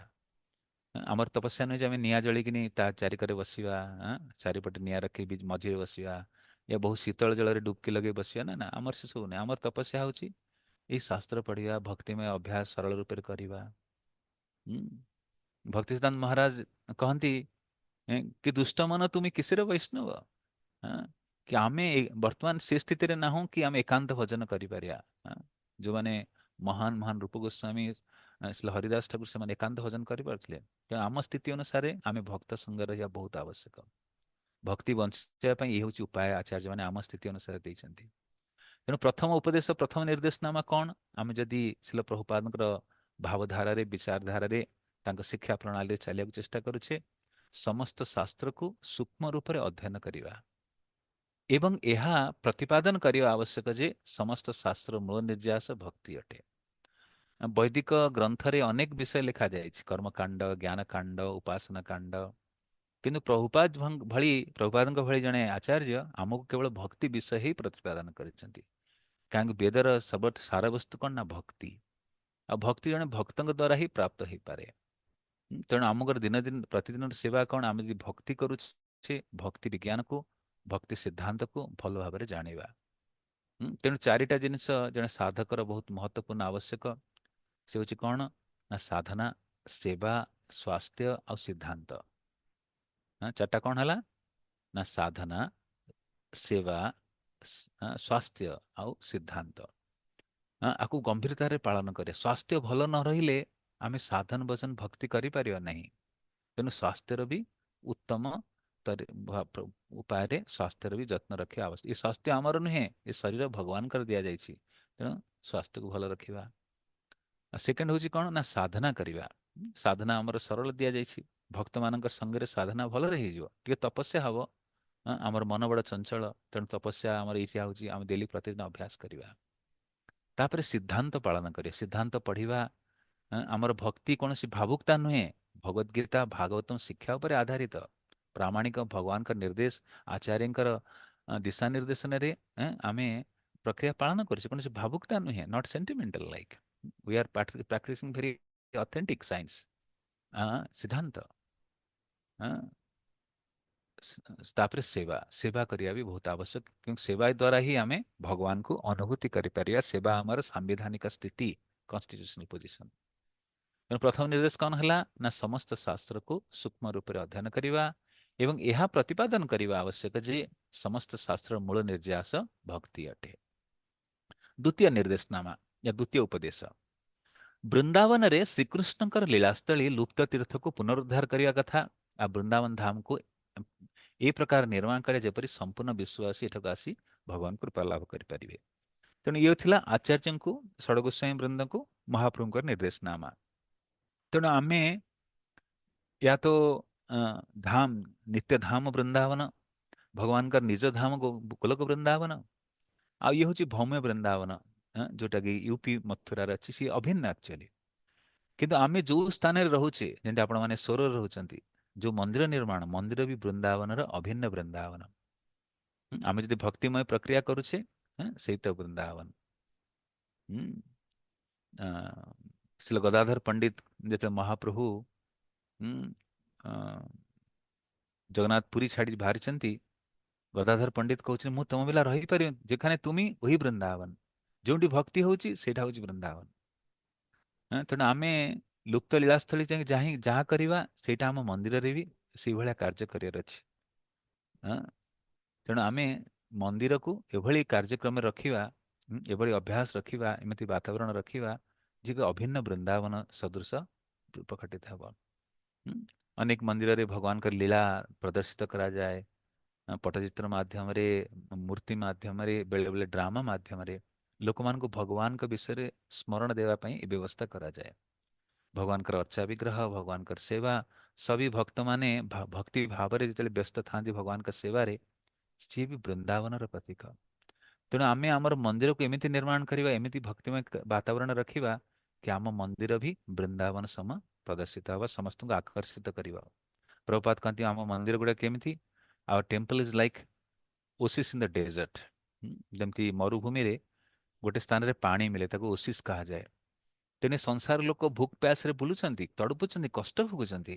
ଆଉ ମନ୍ଦିର ଆସିଲେ ସେମାନେ ଶାନ୍ତି ପ୍ରାପ୍ତ କରିବେ, ଆନନ୍ଦ ଲାଭ କରିବେ। ସେମାନେ ଭକ୍ତି ପ୍ରକ୍ରିୟା ନେବା ପାଇଁ ପ୍ରେରଣା ନେବେ। ତେଣୁ ଆମେ ଯେଉଁମାନେ ସମର୍ପିତ ଭକ୍ତ, ଫୁଲ୍ ଟାଇମ୍ ଭକ୍ତ, ଆମକୁ ବହୁତ ଗମ୍ଭୀର ପଦକ୍ଷେପ ନେବାର ଅଛି। ଆମ ଦ୍ୱାରା ହିଁ ଲୋକ ଧୀରେ ଧୀରେ ଏ ଭକ୍ତି ମାର୍ଗରେ ଆସିବା ପାଇଁ ପ୍ରେରଣା ଲାଭ କରିବେ। ତେଣୁ କୌଣସି ଭକ୍ତ ଛୋଟ ବଡ଼ ନୁହେଁ। ଏ ଆନ୍ଦୋଳନରେ ଯେଉଁମାନେ ଯୋଡ଼ିଛନ୍ତି, ଯେଉଁମାନେ ଆସିକି ଏ ଆନ୍ଦୋଳନରେ ସମ୍ମିଳିତ ହୋଇଛନ୍ତି, ମହାପ୍ରଭୁ କହୁଛନ୍ତି, ଭଗବାନଙ୍କର ନିର୍ଦ୍ଦେଶ ଅଛି ଭାଗବତମ ଶ୍ଲୋକ କି ସୁମେଧସ, ସବୁଠି ବୁଦ୍ଧି ମେଧାବୀ ବ୍ୟକ୍ତିମାନେ ଏ ଆନ୍ଦୋଳନ ଯୋଡ଼ିଛନ୍ତି। ତେଣୁ ଆମର ବହୁତ ବଡ଼ ଜିମ୍ମେଦାରୀ ଅଛି। ତେଣୁ ଆମେ ଯେତେବେଳେ ଜାଣିବା ଏସବୁ ବିଷୟରେ, ଆମେ ତାପରେ କାର୍ଯ୍ୟ କରିବା। ତୃତୀୟ ନିର୍ଦ୍ଦେଶନାମା, ତୃତୀୟ ଉପଦେଶ ହେଉଛି ଭଗବାନ ଶ୍ରୀକୃଷ୍ଣଙ୍କର ସୁନ୍ଦର ମନ୍ଦିର ନିର୍ମାଣ କରିବା ଏବଂ ଅର୍ଚ୍ଚା ବିଗ୍ରହକୁ ସ୍ଥାପନା କରି ଯୋଗ୍ୟ ଅର୍ଚ୍ଚନା ପଦ୍ଧତି ବିଷୟରେ ସମ୍ପୂର୍ଣ୍ଣ ପୃଥିବୀବାସୀଙ୍କୁ ମାର୍ଗ ନିର୍ଦ୍ଦେଶ କରିବା। ତ ଭାରତରେ, ବିଶ୍ୱରେ ଅନେକ ମନ୍ଦିର ଅଛି। ପୁନଃ ମନ୍ଦିର ନିର୍ମାଣର କ'ଣ ଆବଶ୍ୟକ? ହୁଁ, ବାସ୍ତବିକ ମନ୍ଦିରରେ ଯାହା ହବା କଥା ସେ କାର୍ଯ୍ୟକ୍ରମ ହଉନି। ଆମେ ଦେଖୁ ବାହାର ମନ୍ଦିର ଯେମିତି ଗୋଟେ ବେପାରୀ ସଂସ୍ଥା ଭଳିଆ ଚାଲେ। ଲୋକମାନେ ବାସ୍ତବିକ ଭକ୍ତି ପ୍ରାପ୍ତ କରିପାରନ୍ତି ନାହିଁ। ଭକ୍ତି କ'ଣ, ଭଗବାନ କ'ଣ କିଛି ଜଣା ହିଁ ନଥାଏ। ଭକ୍ତ କ'ଣ, ଭକ୍ତି କ'ଣ, ଭଗବାନ କ'ଣ କିଛି ଜଣା ନାହିଁ। ତେଣୁ ଆମେ ମନ୍ଦିର ଏମିତି ନିର୍ମାଣ କରିବା ଯାହାଦ୍ୱାରା ଲୋକମାନେ ସ୍ୱାଭାବିକ ଅନୁଭବ କରିବେ କି ସାକ୍ଷାତ ଭଗବାନ ଏଠାରେ ବିରାଜମାନ ଅଛନ୍ତି। ଆପଣ ଯେତେବେଳେ ବୃନ୍ଦାବନ ଯିବେ, ସ୍ଥାନୀୟ ବ୍ରଜବାସୀ ମାନେ କହିବେ ବୃନ୍ଦାବନ ଅର୍ଚ୍ଚା ବିଗ୍ରହର ଗୋଟେ ବିଶେଷତା ଅଛି। କ'ଣ? ଯେମିତି ଲାଗିବ ଆପଣ ଯୁଆଡ଼କୁ ମୁହାଁଇଛନ୍ତି, ଭଗବାନ ଆପଣଙ୍କ ଆଡ଼କୁ ହିଁ ମୁହାଁଇଛନ୍ତି। ଆପଣ ଏପଟକୁ ଡାହାଣକୁ ମୋଡ଼ିଲେ, ଭଗବାନ ବି ଡାହାଣକୁ ମୋଡୁଛନ୍ତି। କି ସାକ୍ଷାତ ଭଗବାନ ବିରାଜମାନ। ଆଜି ଆମର ମନ୍ଦିର ପ୍ରବଚନରେ ଜଣେ ଯିଏ ବକ୍ତା ଯିଏ ପ୍ରବଚନ ଦଉଥିଲେ ଭାଗବତଙ୍କ କକ୍ଷାରେ, ସେ କହୁଥିଲେ କି ଜୁହୁ ମନ୍ଦିରରେ ପ୍ରତିବର୍ଷ ଜନ୍ମାଷ୍ଟମୀ ସମୟରେ ଭଗବାନଙ୍କର ଯୋଉ ପ୍ରତିବର୍ଷର ଜନ୍ମାଷ୍ଟମୀ ଡ୍ରେସ୍ ନିର୍ମାଣ ହୁଏ, ଜଣେ ମୁସଲମାନ ଡ୍ରେସ୍ ନିର୍ମାଣ କରନ୍ତି। ଜୁହୁରେ ରାଧା ରାସ ବିହାରୀ ଅଛନ୍ତି, ତାଙ୍କର ଡ୍ରେସ୍ ନିର୍ମାଣ ପାଇଁ ଗୋଟେ ମୁସଲିମ ଟେଲର ପ୍ରତିବର୍ଷ ଆସନ୍ତି। ତାଙ୍କରି ଦ୍ୱାରା ହିଁ ଭଗବାନଙ୍କର ନୂଆ ଡ୍ରେସ୍, ଜନ୍ମାଷ୍ଟମୀ ଡ୍ରେସ୍ ନିର୍ମାଣ ହୁଏ। ଆଉ ସିଏ ପ୍ରତିବର୍ଷ ତାଙ୍କର ମେଜରମେଣ୍ଟ ମାପ ନେବାକୁ ଆସନ୍ତି। ଆମେ ଯେମିତି କୁର୍ତ୍ତା ସିଲେଇ କଲେ ମାପ ଦିଏ, ସେଭଳି ଭଗବାନଙ୍କର ବି ଡ୍ରେସ୍ ନିର୍ମାଣ ପାଇଁ ସେ ମାପ ନେବାକୁ ଆସନ୍ତି। ତେଣୁ ଜଣେ ପୂଜାରୀ ପଚାରିଲେ, ତମେ ତ ଗତ ବର୍ଷ ମାପ ନେଇଥିଲେ, ପୁଣି କାହିଁ ମାପ ନେବାକୁ ଆସିଛ? ସେ ମୁସଲିମ ଟେଲର କଥା ତମେ ଜାଣିନ, ଭଗବାନଙ୍କର ହାତ ଗୋଡ଼ ପ୍ରତିବର୍ଷ ବଢୁଛି। କହିଲେ ଇଏ ମୋର ନିଜର ଅନୁଭବ। ତମେ ଭଗବାନଙ୍କୁ ଅର୍ଚ୍ଚା ବିଗ୍ରହ ଭାବନି, ମାନେ ମୂର୍ତ୍ତି ଭାବିବନି, ଇଏ ସାକ୍ଷାତ ଭଗବାନ। କହିଲେ ପ୍ରତିବର୍ଷ ମୁଁ ମାପ ନେଉଛି, ସେ ମାପ ପୁଣି ବଢି ଯାଉଛି। ଭଗବାନଙ୍କର କୁର୍ତ୍ତା ଡ୍ରେସ୍ ସାଇଜ ବଢି ଯାଉଛି। ଆକ୍ଚୁଆଲି ତାଙ୍କର ସାକ୍ଷାତ ଅନୁଭବ ସେ କହୁଛନ୍ତି। ସେ ଜଣେ ମୁସଲିମ ବ୍ୟକ୍ତି, ସେ କହୁଛି ଭଗବାନ କୌଣସି ସେ ମୂର୍ତ୍ତି ନୁହେଁ, ସେ ସାକ୍ଷାତ ଭଗବାନ।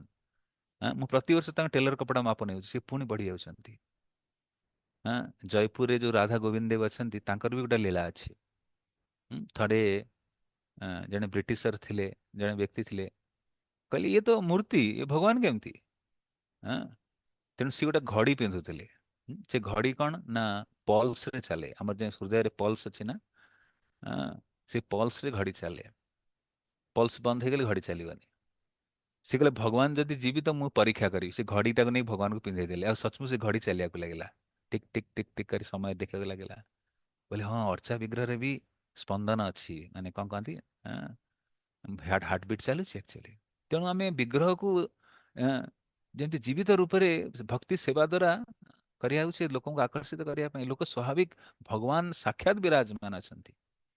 ତ ଭଗବାନ କହନ୍ତି ମୁଁ ମୂର୍ତ୍ତି, ମତେ ଯୋଉ ପୂଜାରୀ ସେବା କରୁଛି ସିଏ ମତେ ସୁନ୍ଦର ରୂପ ପ୍ରଦାନ କରୁଛି ତାର ଭକ୍ତି ଭାବରେ। ଭଗବାନଙ୍କୁ ଭକ୍ତ ହିଁ ଭଗବାନଙ୍କୁ ସୁନ୍ଦରତାକୁ ବିସ୍ତାର କରେ ଆକ୍ଚୁଆଲି।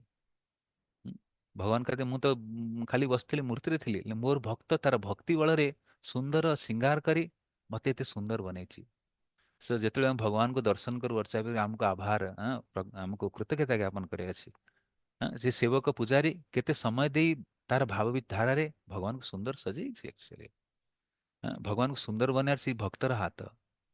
ସେଇ ଯିଏ ଅର୍ଚ୍ଚା ବିଗ୍ରହ ନିର୍ମାଣ କରେ, ମୂର୍ତ୍ତିକାର, ସିଏ ବି ତାହାର ହାତ କଳା ତାର ଭକ୍ତି ବଳରେ ଭଗବାନଙ୍କ ସୁନ୍ଦର ବିଗ୍ରହ ନିର୍ମାଣ କରେ। ତାପରେ ଯେ ପୂଜାରୀ ଭଗବାନଙ୍କୁ ବସ୍ତ୍ର ପରିଧାନ କରନ୍ତି, ପୁଷ୍ପମାଲ୍ୟ ପରିଧାନ କରନ୍ତି, ସୁନ୍ଦର ବସ୍ତ୍ର ପଗଡ଼ି ଆଦି ପିନ୍ଧାନ୍ତି, ତାଙ୍କର ଭକ୍ତି ବଳରେ ଭଗବାନଙ୍କୁ ପ୍ରାର୍ଥନା କରି କରି ଯୋଉ ଶୃଙ୍ଗାର କରନ୍ତି, ତା ଦ୍ୱାରା ଭଗବାନ ଆହୁରି ସୁନ୍ଦର ଦେଖାଯାଆନ୍ତି। ବରହା ପୀଡ଼ ନଟବର ବପୁ କର୍ଣ୍ଣିଓ କର୍ଣ୍ଣିକାରମ୍। କି ଭଗବାନ କେତେ ସୁନ୍ଦର। ତେଣୁ ଭଗବାନଙ୍କର ମନ୍ଦିର ବି ସୁନ୍ଦର। ତେଣୁ ମନ୍ଦିର ବି ନିର୍ମାଣର କିଛି ବିଧି ଅଛି ଶାସ୍ତ୍ର ଅନୁସାରେ, ସେ ବିଧି ପାଳନ କରି ଆମେ ମନ୍ଦିର ନିର୍ମାଣ କରିବା ଉଚିତ। ଆଉ ଭଗବାନଙ୍କ ଅର୍ଚ୍ଚା ବିଗ୍ରହକୁ ବି ସୁନ୍ଦର ରୂପରେ ସେବା କରେ। ତେଣୁ ପ୍ରଭୁପାଦ କହନ୍ତି ଦୁଇଟା ଜିନିଷ ଭଲ ହେଲେ ମନ୍ଦିରରେ ପ୍ରଚାର ବଢିବ। ଗୋଟା ହଉଛି ଶ୍ରୀ ବିଗ୍ରହର ସୁନ୍ଦର ସେବା, ସାକ୍ଷାତ ଲୋକ ଅନୁଭବ କରିବେ ପରମ ଭଗବାନ ଏଠାରେ ଅଛନ୍ତି। କୃଷ୍ଣ, ତାଙ୍କ ନାଁ ହଉଛି କୃଷ୍ଣ, କୃଷ୍ଣ ମାନେ ସର୍ବାକର୍ଷକ। ଯିଏ ବି ଭଗବାନ କୃଷ୍ଣଙ୍କୁ ଦେଖିବେ ସେ ଆକର୍ଷିତ ହେଇଯିବେ। ତେଣୁ ପୂଜାରୀ ମାନଙ୍କର ବହୁତ ବିଶେଷ ଭୂମିକା ଅଛି। ପ୍ରଚାର ପ୍ରଚାର ଖାଲି ପ୍ରବଚନରେ ହୁଏ ନା, ପ୍ରଚାର ଦ୍ୱାରା ସମସ୍ତଙ୍କର ଯୋଗଦାନ ଅଛି। ଜଣେ ସୁନ୍ଦର ପ୍ରସାଦ ବନେଇକିନି ସେ ଲୋକଙ୍କୁ ଆକର୍ଷିତ କରିପାରିବେ। ହୁଏତ ଆମେ ବହୁତ ବ୍ୟଞ୍ଜନ ବନେଇବାନି, କିନ୍ତୁ ଦୁଇଟି ବ୍ୟଞ୍ଜନ ବନେଇବା, ଗୋଟିଏ ବ୍ୟଞ୍ଜନ ମାନେ ଏତେ ସୁନ୍ଦର ସ୍ୱାଦ, ଦେଖିବାକୁ ଏତେ ସୁନ୍ଦର। ବେଳେବେଳେ ମୁଁ ଦେଖେ ମନ୍ଦିର ମାନଙ୍କରେ କଳା କଲୁଟା ସବଜି ଦେଖାଯାଉଛି, ରୂପ ସୁନ୍ଦର ନାହିଁ, କଲର ବଡି ଅଜୀବ ଦେଖାଯାଉଛି। ନା, ଭକ୍ତି ଭାବରେ ଆମେ ବଡି ସୁନ୍ଦର ତରିକାରେ ପ୍ରସ୍ତୁତ କରିବା, ସେଇଟା ହଉଛି ପ୍ରଚାର ମାଧ୍ୟମ। ପ୍ରଚାର ଖାଲି ପ୍ରବଚନ ନୁହେଁ, ପ୍ରଚାର ସବୁ ଜିନିଷ ସମ୍ମିଳିତ ଅଛି। ଲୋକ ତା ଦ୍ୱାରା ଅନୁପ୍ରାଣିତ ହୁଅନ୍ତି। ତେଣୁ ଜଣେ ପୂଜାରୀ ସେ ସୁନ୍ଦର ରୂପରେ ଭଗବାନଙ୍କ ଅର୍ଚ୍ଚା ବିଗ୍ରହକୁ ଶ୍ରୀଙ୍ଗାର କରି, ଆଁ, ଯେମିତି ଆଇନ୍ଦ୍ର ଶ୍ରୀପାଦ ଆଇନ୍ଦ୍ର ପ୍ରଭୁ ଥିଲେ, ସିଏ ଶ୍ରୀ ବୃନ୍ଦାବନର ପୂଜାରୀ ମାନେ ମନନ କରନ୍ତି, ପ୍ରଭୁକୁ ପ୍ରାର୍ଥନା କରନ୍ତି, ପ୍ରଭୁ ମୁଁ କେମିତି ଆପଣଙ୍କୁ ସଜେଇବି, କଣ ପଟ୍ଟା ଦେବି, କଣ ମୁଁ ଆପଣଙ୍କୁ ମୁକୁଟ ଦେବି, କେମିତି ପଗଡି ବାନ୍ଧିବି, ସେ ମେଡିଟେଟ କରନ୍ତି ସେମାନେ ସଜେଇବା ପୂର୍ବରୁ। ତେଣୁ ପୂଜାରୀଙ୍କର ବହୁତ ମହତ୍ୱପୂର୍ଣ୍ଣ ଭୂମିକା ଅଛି। ଆମେ ଯଦି ଭାଗବତ ବିଧି ଭଲ ରୂପରେ ପାଳନ କରୁଛେ, ପଞ୍ଚରାତ୍ରିକ ବିଧି ବି ଭଲ ଭାବରେ ପ୍ରତିଫଳିତ ହବ। ଯେହେତୁ ଆମେ ଭକ୍ତି ପୋଷଣ କରୁନେ ଭାଗବତ ବିଧି ଦ୍ୱାରା, ଶ୍ରବଣ କୀର୍ତ୍ତନ ଦ୍ୱାରା, ତେଣୁ ଆମର ସେବା ବି ଫିକା ପଡିଯାଉଛି। ଏ କିଏ ପୂଜା। ତେଣୁ ପ୍ରଭୁପାଦ କହନ୍ତି ଦ ବିଗ୍ରହ ୱିଲ୍ ବି ଗଳାଗ୍ରହ। ସେ ସାକ୍ଷାତ ଭଗବାନ ବିଗ୍ରହ, ଅର୍ଚ୍ଚା ବିଗ୍ରହ ପ୍ରତିମା ନୁହେଁ, ସେ ସାକ୍ଷାତ ବ୍ରଜେନ୍ଦ୍ର ନନ୍ଦନ। କିନ୍ତୁ ଆମେ ଯେହେତୁ ସେବା ଭାବନା ରଖୁନେ, ତେଣୁ ଆମକୁ ବୋଝା ପ୍ରତୀତ ହଉ, ଯେମିତି ସେମିତି ସେବା କରି ଭାଗି ଯାଉଥିବା। ସେଇଟା ଭଲ ନୁହେଁ ଆକ୍ଚୁଆଲି। ଆମେ ଯଦି ରିଏଲି ଭକ୍ତିରେ ପ୍ରଗତି କରିବାକୁ ଚାହୁଁଛେ, ଆମେ ସେବାକୁ ଗୁଣବତ୍ତାରେ କରିବାର ଅଛି। ତେଣୁ ଯେତେବେଳେ ଆମେ ଶୁଣିବା, ଆମ ଭିତରେ ପ୍ରେରଣା ଆସିବ ଭଗବାନଙ୍କର ସେବା ଭଲ କରିବା ପାଇଁ। ଏଇଥିପାଇଁ ତ ଆମେ ଆନ୍ଦୋଳନ ଯୋଡ଼ିଛେ, ଏଇଥିପାଇଁ ଆମେ ସବୁ ସଂସାର ତ୍ୟାଗ କରି ଆସିଛେ। ସମୟ ଆଉ କୋଉଠି ଲଗେଇବା? ଏଇ ସେବାରେ ଲଗେଇବା। ହୁଁ? ତେଣୁ ଭଗବାନଙ୍କର ସୁନ୍ଦର ମନ୍ଦିର, ଆଉ ସୁନ୍ଦର ମନ୍ଦିର ମାନେ ନିର୍ମାଣ ବି ସୁନ୍ଦର କାରୁକାର୍ଯ୍ୟରେ ନିର୍ମାଣ। ସୁନ୍ଦର ମନ୍ଦିର ତ ନିର୍ମାଣ କଲେ, ତାପରେ ଯଦି ସଫାସୁତୁରା ନ ରଖିବା, କ୍ଲିନନେସ୍ ନ ରଖିବା, ତାହେଲେ ବି ମନ୍ଦିର ସୁନ୍ଦର ନୁହେଁ, ଶୋଭନୀୟ ହବ। ମନ୍ଦିର ପରିବେଶ ବି ସୁନ୍ଦର ରହିବ, ସ୍ୱଚ୍ଛ ରହିବ, ନିର୍ମଳ ରହିବ, ସଫା ରହିବ। ଝାଡୁ ପୋଛା ଦ୍ୱାରା ପ୍ରତିଦିନ ମନ୍ଦିର ମାର୍ଜନ କରିବା। ଶ୍ରୀ ଶ୍ରୀ ବିଗ୍ରହାରାଧନ ନିତ୍ୟ ନାନା ଶ୍ରୀଙ୍ଗାର ତନ୍ ମନ୍ଦିର ମାର୍ଜନାଦୌ ଯୁକ୍ତସ୍ୟ ଭକ୍ତାଂଶ ନିଯୁଞ୍ଜତୋପି ବନ୍ଦେ ଗୁରୁ ଶ୍ରୀ ଚରଣାରବିନ୍ଦମ୍। ତ ଗୁରୁ ଶିଷ୍ୟମାନଙ୍କୁ ମନ୍ଦିର ମାର୍ଜନରେ ଲଗାନ୍ତି, ମନ୍ଦିର ସ୍ୱଚ୍ଛ ରହିବ। ମନ୍ଦିର ମାର୍ଜନ, ଅର୍ଚ୍ଚା ବିଗ୍ରହ ସେବା ଆଦି କଲେ କଣ ହବ ନା, ହୃଦୟ ସ୍ୱଚ୍ଛ ହବ। ତେଣୁ ପ୍ରଭୁପାଦ କହନ୍ତି ଆମେ ଯେ ସୁନ୍ଦର ମନ୍ଦିର ଶ୍ରୀ ବିଗ୍ରହକୁ ସେବା କରୁଛେ, ସାକ୍ଷାତ ଭଗବାନ ବିରାଜମାନ ଅଛନ୍ତି, ଲକ୍ଷ୍ମୀର ଅଭାବ ରହିବ ନାହିଁ। ଆଉ ସୁନ୍ଦର କୀର୍ତ୍ତନ। ତେଣୁ ଏହା ଦ୍ୱାରା ଅର୍ଚ୍ଚା ବିଗ୍ରହ ସେବା ଦ୍ୱାରା ଭାରତୀୟ ମାନେ ଆକର୍ଷିତ ହୁଅନ୍ତି ଆନ୍ଦୋଳନ ଯୋଡ଼ିବା ପାଇଁ। ତେଣୁ ଶ୍ରୀ ବିଗ୍ରହ ବହୁତ ମହତ୍ୱପୂର୍ଣ୍ଣ ଭୂମିକା ନିଭାଏ, ଶ୍ରୀ ବିଗ୍ରହ ସେବା, ଯାହାଦ୍ୱାରା ପ୍ରଚାର ବଢିବ, ଭକ୍ତି ବଢିବ, ଲୋକ ଯୋଡ଼ିବା ପାଇଁ ବହୁତ ଉତ୍ତମ ବୁଦ୍ଧି। ତେଣୁ ଆମେ ଏ ବିଷୟ ଜାଣିଲେ ଏ ସଦାଚାରକୁ ପାଳନ କରିପାରିବା। ତେଣୁ ତୃତୀୟ ନିର୍ଦ୍ଦେଶ ଚୈତନ୍ୟ ମହାପ୍ରଭୁ ନିଜର ଅନୁଗାମୀ ମାନଙ୍କୁ ଦେଇଥିଲେ, ଷଷ୍ଠ ଷଡ଼ଗୋସ୍ୱାମୀ ବୃନ୍ଦଙ୍କୁ, କି ଭଗବାନ ଶ୍ରୀକୃଷ୍ଣଙ୍କର ସୁନ୍ଦର ମନ୍ଦିର ନିର୍ମାଣ କରିବା, ଅର୍ଚ୍ଚା ବିଗ୍ରହକୁ ସ୍ଥାପନ କରି ଯୋଗ୍ୟ ଅର୍ଚ୍ଚନା ବିଧତି ଦ୍ୱାଦଶରେ ସମ୍ପୂର୍ଣ୍ଣ ବିଶ୍ୱବାସୀଙ୍କୁ ମାର୍ଗ ନିର୍ଦ୍ଦେଶ କରିବା। ତେଣୁ ଆମର ଇସ୍କନ ସବୁ ବିଧି ଅଛି, କେମିତି ସୁନ୍ଦର ରୂପରେ ଆରତି କରାଯାଏ, ପୁଷ୍ପ ଗନ୍ଧ ଆଦି ଦେଇକି, ଜଳ ଆଦି ଦେଇକିନି, ଆଁ, ନା କେବଳ। ତେଣୁ ବ୍ରାହ୍ମଣର କର୍ତ୍ତବ୍ୟ କଣ ନା, ପଠନ ପାଠନ ଯଜନ ଯାଜନ ଦାନ ପ୍ରତିଗ୍ରହ। ତେଣୁ ଅନ୍ୟମାନଙ୍କୁ ବି ଆମେ ପ୍ରେରଣା ଦେବା, ଅନ୍ୟମାନଙ୍କୁ ବି ଶିକ୍ଷା ଦେବା, ଶିଖେଇବା, ପୂଜା ବିଧତି ପଦ୍ଧତି ଶିଖେଇବା। ତେଣୁ ଅର୍ଚ୍ଚା ବିଗ୍ରହ ବି ଭଗବାନଙ୍କ ସହିତ ସମ୍ବନ୍ଧ ସ୍ଥାପନ କରିବା ପାଇଁ, ଭଗବତ ପ୍ରେମ ଲାଭ କରିବା ପାଇଁ ସହାୟକ ହୁଏ। चतुर्थ निर्देशनामा ହେଉଛି ନିଜେ ସ୍ୱୟଂ ଆଚରଣ ଦ୍ୱାରା ବୈଷ୍ଣବ କିପରି ହେବା ତାହା ଶିଖିବା ଆବଶ୍ୟକ ତଥା ବୈଷ୍ଣବର ଶିଷ୍ଟାଚାରକୁ ମଧ୍ୟ ଉଦାହରଣ ମାଧ୍ୟମରେ ପ୍ରସ୍ତୁତ କରିବା ଉଚିତ। ତେଣୁ ଆମେ ଖାଲି ବଡ଼ ବଡ଼ କଥା କହିବା, ନିଜେ ପାଳନ କରିବା ନା ନା ନା, ନିଜେ ବି ସ୍ୱୟଂ ଆଚରଣ ଦ୍ୱାରା ବୈଷ୍ଣବ କେମିତି ହେବା ଆମେ ଶିଖିବା। ତେଣୁ ପ୍ରଚାର ଆଉ ଆଚାର ଦୁଇଟା ଜିନିଷ ସମନ୍ୱୟ ରହିବା ଦରକାର। ତେଣୁ ଆମେ ଆଚରଣ କ'ଣ କରିବା ଯଦି ଆମକୁ ଜଣା ହିଁ ନାହିଁ? ତେଣୁ ସିଦ୍ଧାନ୍ତ ଜାଣିବା ଦରକାର। ସିଦ୍ଧାନ୍ତ ବଲିଆ ଚିତ୍ତେ ନା କର ଆଲସ, ୟା ହଇତେ କୃଷ୍ଣ ଲାଗେ ସୁଦୃଢ଼ ମାନସ। ଆମେ ଯେତେବେଳେ ଶାସ୍ତ୍ର ପଢ଼ିବା ଆମର ସବୁ ପ୍ରଶ୍ନର ଉତ୍ତର ମିଳିବ। ପ୍ରଭୁପାଦଙ୍କ ପ୍ରଶ୍ନରେ, ପ୍ରଭୁପାଦଙ୍କର ଲେକ୍ଚରରେ, ପ୍ରଭୁପାଦଙ୍କର କନଭରସେସନରେ ସବୁ ବିଷୟରେ ଉତ୍ତର ଆମକୁ ମିଳିଯିବ। ଯଦି ଭାଗବତମ ଆପଣ ପଢ଼ନ୍ତି, ଦ୍ୱିତୀୟ ସ୍କନ୍ଧରେ ଗୋଟେ ଚାପ୍ଟର ଅଛି 2:10 ଆଇ ଥିଙ୍କ, ସେକେଣ୍ଡ କ୍ୟାଣ୍ଟର 10 ଚାପ୍ଟର। ତାର ସେ ଅଧ୍ୟାୟର ଶୀର୍ଷକ କ'ଣ? ତାର ଟାଇଟଲ କ'ଣ ଦିଆଯାଇଛି? ଅଧ୍ୟାୟ ର ଟାଇଟଲ ନା ଶ୍ରୀମଦ୍ Bhagavatam solution two all problem, ସବୁ ସମସ୍ୟାର ସମାଧାନ। ଏଇଟା ଖାଲି କହିବା କଥା ନାହିଁ, ବାସ୍ତବିକ ଗୋଟେ ବଦ୍ଧ ଜୀବର ଯାହା ଯାହା ଆବଶ୍ୟକତା ସବୁ ଉତ୍ତର ଏଇ ଭାଗବତମ ବିଷୟରେ ଅଛି। ତେଣୁ ଆମେ ଗ୍ରନ୍ଥ ପଢ଼ିଲେ ପ୍ରତିଦିନ ଆମକୁ ନୂଆ ନୂଆ ଦିନ ଲାଗିବ କି ମତେ ଆଜି ଏଇଟା ଆପ୍ଲାଏ କରିବାର ଅଛି। ମୁଁ ଆଜି ଶୁଣିଛି ଆଉ ଭଗବାନ କ'ଣ କରିବେ? ଭଗବାନ ଗୋଟେ କୃପାଳୁ। ଆମେ ଯାହା ପଢୁଛେ ତୁରନ୍ତ ତା କିଛି ସମୟ ପରେ ଭଗବାନ ଏମିତି ପରିସ୍ଥିତି ଦେବେ ଆମକୁ ସେଇ ଜିନିଷ ହିଁ ଆପ୍ଲାଏ କରିବା ପାଇଁ ଅବସର ପ୍ରଦାନ କରିବେ। ତେଣୁ ଆମେ ଖାଲି ଯଦି ଖାଲି ପଢିକିନି ଭୁଲିଯିବା ଲାଭ ନାହିଁ। ତେଣୁ ଆମେ ଆମର ଯେମିତି ଆମର ଦ୍ୱାରକା ମନ୍ଦିରରେ ଯେତେବେଳେ କିଛି ପ୍ରବଚନ ଚାଲେ, ମନ୍ଦିର ପ୍ରବଚନ ଛାଡ଼ି ଅନ୍ୟ ପ୍ରବଚନରେ ତୁରନ୍ତ ଭକ୍ତମାନେ ବି ବସିବେ, ପ୍ରବଚନ ଛାଡ଼ିକି ଯିବେନି। 15 ମିନିଟ୍ ପାଇଁ ତାକୁ ରିକ୍ୟାପ୍ କରିବେ, ଚର୍ଚ୍ଚା କରିବେ, ଆଜି କ'ଣ ଚର୍ଚ୍ଚା ହେଇଥିଲା। ଆମେ ପଢି ସାରିଲା ପରେ ବହୁତ ଜିନିଷ ଭୁଲି ଯାଉ, କାହିଁକି ଆମେ ଚର୍ଚ୍ଚା କରୁନେ। ବାରମ୍ବାର ଆମେ ଚର୍ଚ୍ଚା କରିବା ବହୁତ ଆବଶ୍ୟକ। ଭଗବତ ଗୀତାରେ ଭଗବାନ କହୁଛନ୍ତି ମଚ୍ଛିତ ମଦଗତ ପ୍ରାଣ ବୋଧୟନ୍ତ ପରସ୍ପରଂ କଥୟନ୍ତଶ୍ଚ ମାଂ ନିତ୍ୟଂ ତୁଷ୍ୟନ୍ତି ଚ ରମନ୍ତି ଚ। ମୋ ଭକ୍ତମାନେ ଯେତେବେଳେ ବସନ୍ତି କ'ଣ କରନ୍ତି ନା ମୋ ବିଷୟରେ ଚର୍ଚ୍ଚା କରନ୍ତି। ତେଣୁ କୌଣସି ପ୍ରବଚନ ଶୁଣି ସାରିଲା ପରେ ଖାଲି ପ୍ରବଚନ ସେଇଠି ସମାପ୍ତ ହୁଏ ନା, ଶୁଣିବାର କ୍ରମ ଜାରି ରହିଥାଏ। କେମିତି? ଆଜି କ'ଣ ଶୁଣିଲେ? 5 ଜଣ ଭକ୍ତ ଶୁଣୁଥିଲେ, ନୋଟ୍ ବନେଇଛନ୍ତି। ବର୍ତ୍ତମାନ ଚର୍ଚ୍ଚା କରିବା, ଚର୍ଚ୍ଚା ବହୁତ ଆବଶ୍ୟକ। ତାହେଲେ ଆମର ବାରମ୍ବାର ତାଜା ହେଇକି ରହିବ ସେ ଶିକ୍ଷା, ନହେଲେ ଚାଲିଯିବ। ଆମ ଜଣେ ଭକ୍ତ ହେଲେ ଇସ୍କନ, ଇସ୍କାନ ଡାଲୋ ଉସ୍କାନ ସେ ନିକାଲୋ। ଇସ୍କନ ନାହିଁ, ଏ କାନରେ ପଶିଲା ହୃଦୟ ଭିତରୁ ପଶିବା ଦରକାର। କେମିତି ପଶିବ? ଆମେ ଭଗବାନଙ୍କର ବିଧିବିଧାନ ପାଳନ କଲେ। ତେଣୁ କୌଣସି ପ୍ରବଚନ ଶୁଣିଲା ପରେ, କୌଣସି ସତ୍ସଙ୍ଗ ଭାଗ ନେଲା ପରେ ଆମର ପରବର୍ତ୍ତୀ କର୍ତ୍ତବ୍ୟ ହେଉଛି 10 ମିନିଟ୍ ବିତେଇବା, କ'ଣ ଆଜି ଚର୍ଚ୍ଚା ହେଲା ତାପରେ ରିକ୍ୟାପ୍ କରିବା। ତାହେଲେ 5 ଜଣ ଭକ୍ତ ଯଦି କହିବେ ପୁରା ପ୍ରବଚନ ଆମକୁ ସ୍ମରଣ ହେଇଯିବ। ଏଇଟା ବାରମ୍ବାର କରିବାର ଅଛି କି ଆମର କଳିଯୁଗରେ ସ୍ମରଣ ଶକ୍ତି କମ୍, ଆମେ ଭୁଲି ଯାଉଛେ। ଏଇଟା ପାଳନ କଲେ ତୁରନ୍ତ ଆମର ସବୁ ମନରେ ତାଜା ତାଜା ସେ ଶିକ୍ଷା ଗୁଡ଼ା ରହିବ। ଆଉ ଶିକ୍ଷା ଯେମିତି ରହିବ, ଭଗବାନ ପରିସ୍ଥିତି ଦେବେ, ତାହେଲେ ଆମେ ସେ ପରିସ୍ଥିତିରେ ପାଳନ କରିପାରିବା। ତେଣୁ ପ୍ରଥମ ଚତୁର୍ଥ ନିର୍ଦ୍ଦେଶନାମା, ଚତୁର୍ଥ ଉପଦେଶ କହୁଛନ୍ତି ନିଜେ ସ୍ୱୟଂ ଆଚରଣ ଦ୍ୱାରା ବୈଷ୍ଣବ କିପରି ହେବା ତାହା ଶିଖିବା ଆବଶ୍ୟକ। ତେଣୁ ଜଣେ ବୈଷ୍ଣବ ପରିଚିତ ନୁହେଁ କେତେ ମାଳା କରୁଛି, କେତେ ସେବା କରୁଛି, ତାର ଆଚରଣ ବହୁତ ମହତ୍ୱପୂର୍ଣ୍ଣ ଭୂମିକା ନିଭାଏ। ସତ୍ ଆଚରଣ, ସଦାଚାର, ତାର ଆଚରଣ ଭଗବାନଙ୍କୁ ଆକର୍ଷିତ କରେ। ଚୈତନ୍ୟ ମହାପ୍ରଭୁଙ୍କୁ ସ୍ପର୍ଶ କରୁଥିଲା ନାମାଚାର୍ୟ ହରିଦାସ ଠାକୁର ଆଉ ନାମାଚାର୍ୟ ହରିଦାସ ଠାକୁର ସହନଶୀଳତା, ସନାତନ ଗୋସ୍ୱାମୀ ପାଦଙ୍କର ବିନମ୍ରତା,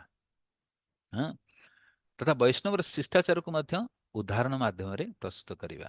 ତେଣୁ ଶିଷ୍ଟାଚାର, ଶିଷ୍ଟ ଆଚରଣ, ଯେମିତି ପ୍ରସାଦ ସେବନରେ କିଛି ଶିଷ୍ଟାଚାର ଅଛି, ବ୍ୟବହାର ଅଛି। ଏମିତି ନାଇଁ ଯାହା ପରସି ଦେଲେ ହବ, ପରସିବାର ବି ବିଧି ଅଛି ଗୌଡ଼ୀୟ ବୈଷ୍ଣବ ପ୍ରଣାଳୀରେ। ତାପରେ ପଞ୍ଚମ ଉପଦେଶନାମା, ନିର୍ଦ୍ଦେଶନାମା ହେଉଛି ବୈରାଗୀ ଜୀବନ କିପରି ହେବା ଉଚିତ ତାହାକୁ ନିଜର ଆଚରଣ ଦ୍ୱାରା ଉଦାହରଣ ପ୍ରସ୍ତୁତ କରିବା ଉଚିତ, ଆବଶ୍ୟକ। ଆମେ ସବୁ ରିନନ୍ସ ଅର୍ଡର ମେ ବୈରାଗୀ ଜୀବନ ପାଳନ କରୁଛେ। ତେଣୁ ବୈରାଗୀ କେମିତି ତାର ସରଳ ଜୀବନ, ଉଚ୍ଚ ବିଚାରରେ ଜୀବନ ନିର୍ବାହ କରିବ, ତାହା ବି ଆଚରଣ ଦ୍ୱାରା ପ୍ରଦର୍ଶିତ ହେବା ଦରକାର। ତେଣୁ 5ଟା ଶିକ୍ଷା ବିଷୟରେ ଆମେ ଚର୍ଚ୍ଚା କଲେ। ପ୍ରଥମ ହେଉଛି ସମସ୍ତ ଶାସ୍ତ୍ରକୁ ସୂକ୍ଷ୍ମ ରୂପରେ ଅଧ୍ୟୟନ କରିବା ଏବଂ ଏହା ପ୍ରତିପାଦନ କରିବା ଆବଶ୍ୟକ ଯେ ସମସ୍ତ ଶାସ୍ତ୍ର ମୂଳ ନିର୍ଯାସ ଭକ୍ତି ଅଟେ। ବେଦେଶେ ସର୍ବମ୍ ଅହମୈବ ବେଦ୍ୟ, ଭକ୍ତି ହିଁ ଆମର ସାର। ଦ୍ୱିତୀୟ ହେଉଛି ଲୁପ୍ତ ଭଗବାନଙ୍କର ଲୀଳାସ୍ଥଳୀକୁ ବୃନ୍ଦାବନ ଯେମିତି ଆମ ସ୍ଥାନକୁ ବନେଇବା, ଯାହାଦ୍ୱାରା ଆମେ ନିଜେ ବି ଭଗବାନଙ୍କର କୃପା ଲାଭ କରିପାରିବା, ସମଗ୍ର ଜଗତବାସୀଙ୍କୁ କୃପା ପ୍ରଦାନ କରିପାରିବା। ତୃତୀୟ ହେଉଛି ମନ୍ଦିର ନିର୍ମାଣ କରି ସୁନ୍ଦର ଅର୍ଚ୍ଚା ବିଗ୍ରହ ସେବା ସ୍ଥାପନ କରିବା ଆଉ ବିଶ୍ୱବାସୀଙ୍କୁ ବି ଭଗବାନଙ୍କ ପ୍ରତି ଆକର୍ଷଣ ଉତ୍ପନ୍ନ କରିବା। ଆଉ ଉଁ, ଲୋକମାନଙ୍କୁ ପ୍ରେରଣା ଦେବା, ପ୍ରଶିକ୍ଷଣ ଦେବା, ସେଇ ଭଗବାନଙ୍କର ଅର୍ଚ୍ଚା ବିଗ୍ରହ ସେବା ସମ୍ବନ୍ଧରେ ପ୍ରଶିକ୍ଷଣ ଦେବା। ଚତୁର୍ଥ ହେଉଛି ନିଜେ ବୈଷ୍ଣବ ସଦାଚାର ପାଳନ କରିବା ଆଉ ଶିଷ୍ଟାଚାର ଅ, ଉଦାହରଣ ମାଧ୍ୟମରେ ପ୍ରସ୍ତୁତ କରିବା। ଆଉ ପଞ୍ଚମ ହେଉଛି ବୈରାଗୀ ଜୀବନ କେମିତି ହେବା ଦରକାର। ଆମେ ବାସ୍ତବିକ ବୈରାଗୀର ଉଚ୍ଚ ସ୍ଥିତିକୁ ଲାଭ କରିନେ, କିନ୍ତୁ ଧୀରେ ଧୀରେ ଜ୍ଞାନର ଅନୁଶୀଳନ କଲେ ବୈରାଗ୍ୟ ଆସେ। ହୁଁ। ଭଗବାନ ଭାଗବତରେ କହୁଛନ୍ତି ପ୍ରଥମ ସ୍କନ୍ଧ ଦ୍ୱିତୀୟ ଅଧ୍ୟାୟର 7 ନମ୍ବର ଶ୍ଲୋକ, ବାସୁଦେବେ ଭଗବତୀ ଭକ୍ତି ଯୋଗ ପ୍ରୟୋଜିତ ଜନେତ୍ୟାସୁ ବୈରାଗ୍ୟମ ଜ୍ଞାନଚ୍ୟୁତ ହେତୁକମ୍। ବାସୁଦେବ ଭଗବାନ କୃଷ୍ଣଙ୍କର ଭକ୍ତି କଲେ ଦୁଇଟା ଜିନିଷ ଲାଭ ହୁଏ, ଜ୍ଞାନ ବୈରାଗ୍ୟ। ଯେତେବେଳେ ଜ୍ଞାନ ଆସିବ, ବୈରାଗ୍ୟ ସତ ଆସିବ। ତେଣୁ ସଂସାର ଆସକ୍ତିର କାରଣ କଣ ନା ଅଜ୍ଞାନତା। ଆଉ ବୈରାଗ୍ୟ କେମିତି ଆସେ? ଜ୍ଞାନ ଦ୍ୱାରା, ଦିବ୍ୟ ଜ୍ଞାନ ଦ୍ୱାରା। ତେଣୁ ଆମେ ପ୍ରତିଦିନ ଯଦି ପ୍ରଭୁପାଦଙ୍କ ପୁସ୍ତକ ପଢ଼ିବା, ଦିବ୍ୟ ଜ୍ଞାନ ପୋଷଣ କରିବା, ତାହେଲେ ସ୍ୱତଃ ସଂସାର ପ୍ରତି ବୈରାଗ୍ୟ ଆସିବ। ନାଇଁ ତ ଆମେ ହୃଦୟ ଭିତରେ ସଂସାର ଭୋଗର ବାସନା ରଖିଲେ ହବନି। ହଁ, ଏ ଆମର ସ୍ୱାଭାବିକ ସ୍ଥିତି। ଲେକିନ ଜ୍ଞାନ ଅନୁଶୀଳନ ଦ୍ୱାରା ଅଜ୍ଞାନତା ଚାଲିଯାଏ ଆଉ ଧୀରେ ଧୀରେ ବୈରାଗ୍ୟ ଉତ୍ପନ୍ନ ହୁଏ।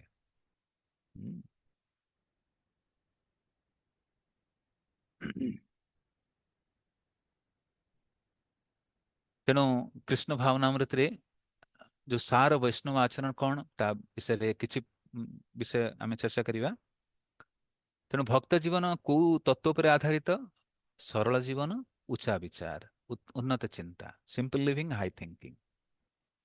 ତେଣୁ ଭକ୍ତ ଐଶ୍ୱର୍ଯ୍ୟମୟ ଜୀବନ ପାଇଁ ଚେଷ୍ଟା କରିବା ନାହିଁ, କିନ୍ତୁ ଯେହେତୁ ଆମେ କଳି ଯୁଗରେ ଅଛି, ଆମର ଶରୀର ସ୍ୱାଭାବିକ ସେମିତି କଠିନ ପରିସ୍ଥିତି ରହିପାରେ ନା, କିନ୍ତୁ କିଛି କିଛି ଆବଶ୍ୟକତା ଆଧୁନିକତା ଅନୁସାରେ ଆମେ ଆଡପ୍ଟ କରୁ, ଯେମିତି ଲାଇଟ୍, ପଙ୍ଖା ଆଦି।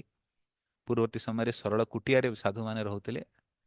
ଯେହେତୁ ଆମେ ସେତେ ଅଧିକ ତପସ୍ୟା କରିପାରୁନେ, ତେଣୁ ଆମେ ବ୍ୟବହାରିକ ସ୍ଥିତି ଅନୁସାରେ ଆମେ କିଛି କିଛି ଜିନିଷର ଅ, ସ୍ୱୀକାର କରୁ। କିନ୍ତୁ ତଥାପି ଆମେ ସରଳ ଜୀବନ ଆଉ ଉନ୍ନତ ଚିନ୍ତା ତତ୍ଵ ଉପରେ ରହିବା, ଆମର ଜୀବନ ଆଧାରିତ ହେବା ବହୁତ ଆବଶ୍ୟକ। ଯେମିତି ଆମର କେତେ ପିସ୍, ଦୁଇ ତିନିଟା ଯୋଡ଼ା ଧୋତି ରହିବା ଦରକାର, କିଛି ଶୀତ ବସ୍ତ୍ର ରହିବା ଦରକାର, କିଛି ବିଛାଇବା ପାଇଁ ରହିବା ଦରକାର, ବହୁତ କମ୍ ଆକ୍ଚୁଆଲି। ଇଏ ଆମର ଲକ୍ଷ୍ୟ ହେବା ଦରକାର। ତେଣୁ ଭକ୍ତର ଜୀବନ ସରଳ ଜୀବନ, ଉନ୍ନତ ଚିନ୍ତା ଉପରେ ଆଧାରିତ। ହଁ। ତେଣୁ ଭକ୍ତ ଜୀବନର ଅନେକ ନିୟମ ଥାଏ। ଭକ୍ତ ଜୀବନ କିପରି? ଅନେକ ନିୟମ ଅଛି, କିନ୍ତୁ ସବୁ ନିୟମର ସାର ନିୟମ କଣ?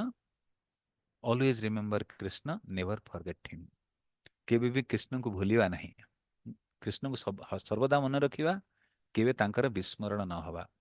ଅନେକ ନିୟମ ଆମେ ପାଳନ କରୁଛେ, ଏକାଦଶୀ କରିବା, ଇଏ କରିବା, ସକାଳୁ ଉଠିବା, ଅନେକ ନିୟମ ଅଛି, କିନ୍ତୁ ସବୁ ନିୟମର ସାର ନିୟମ କଣ? Always remember Krishna, never forget ହିମ୍।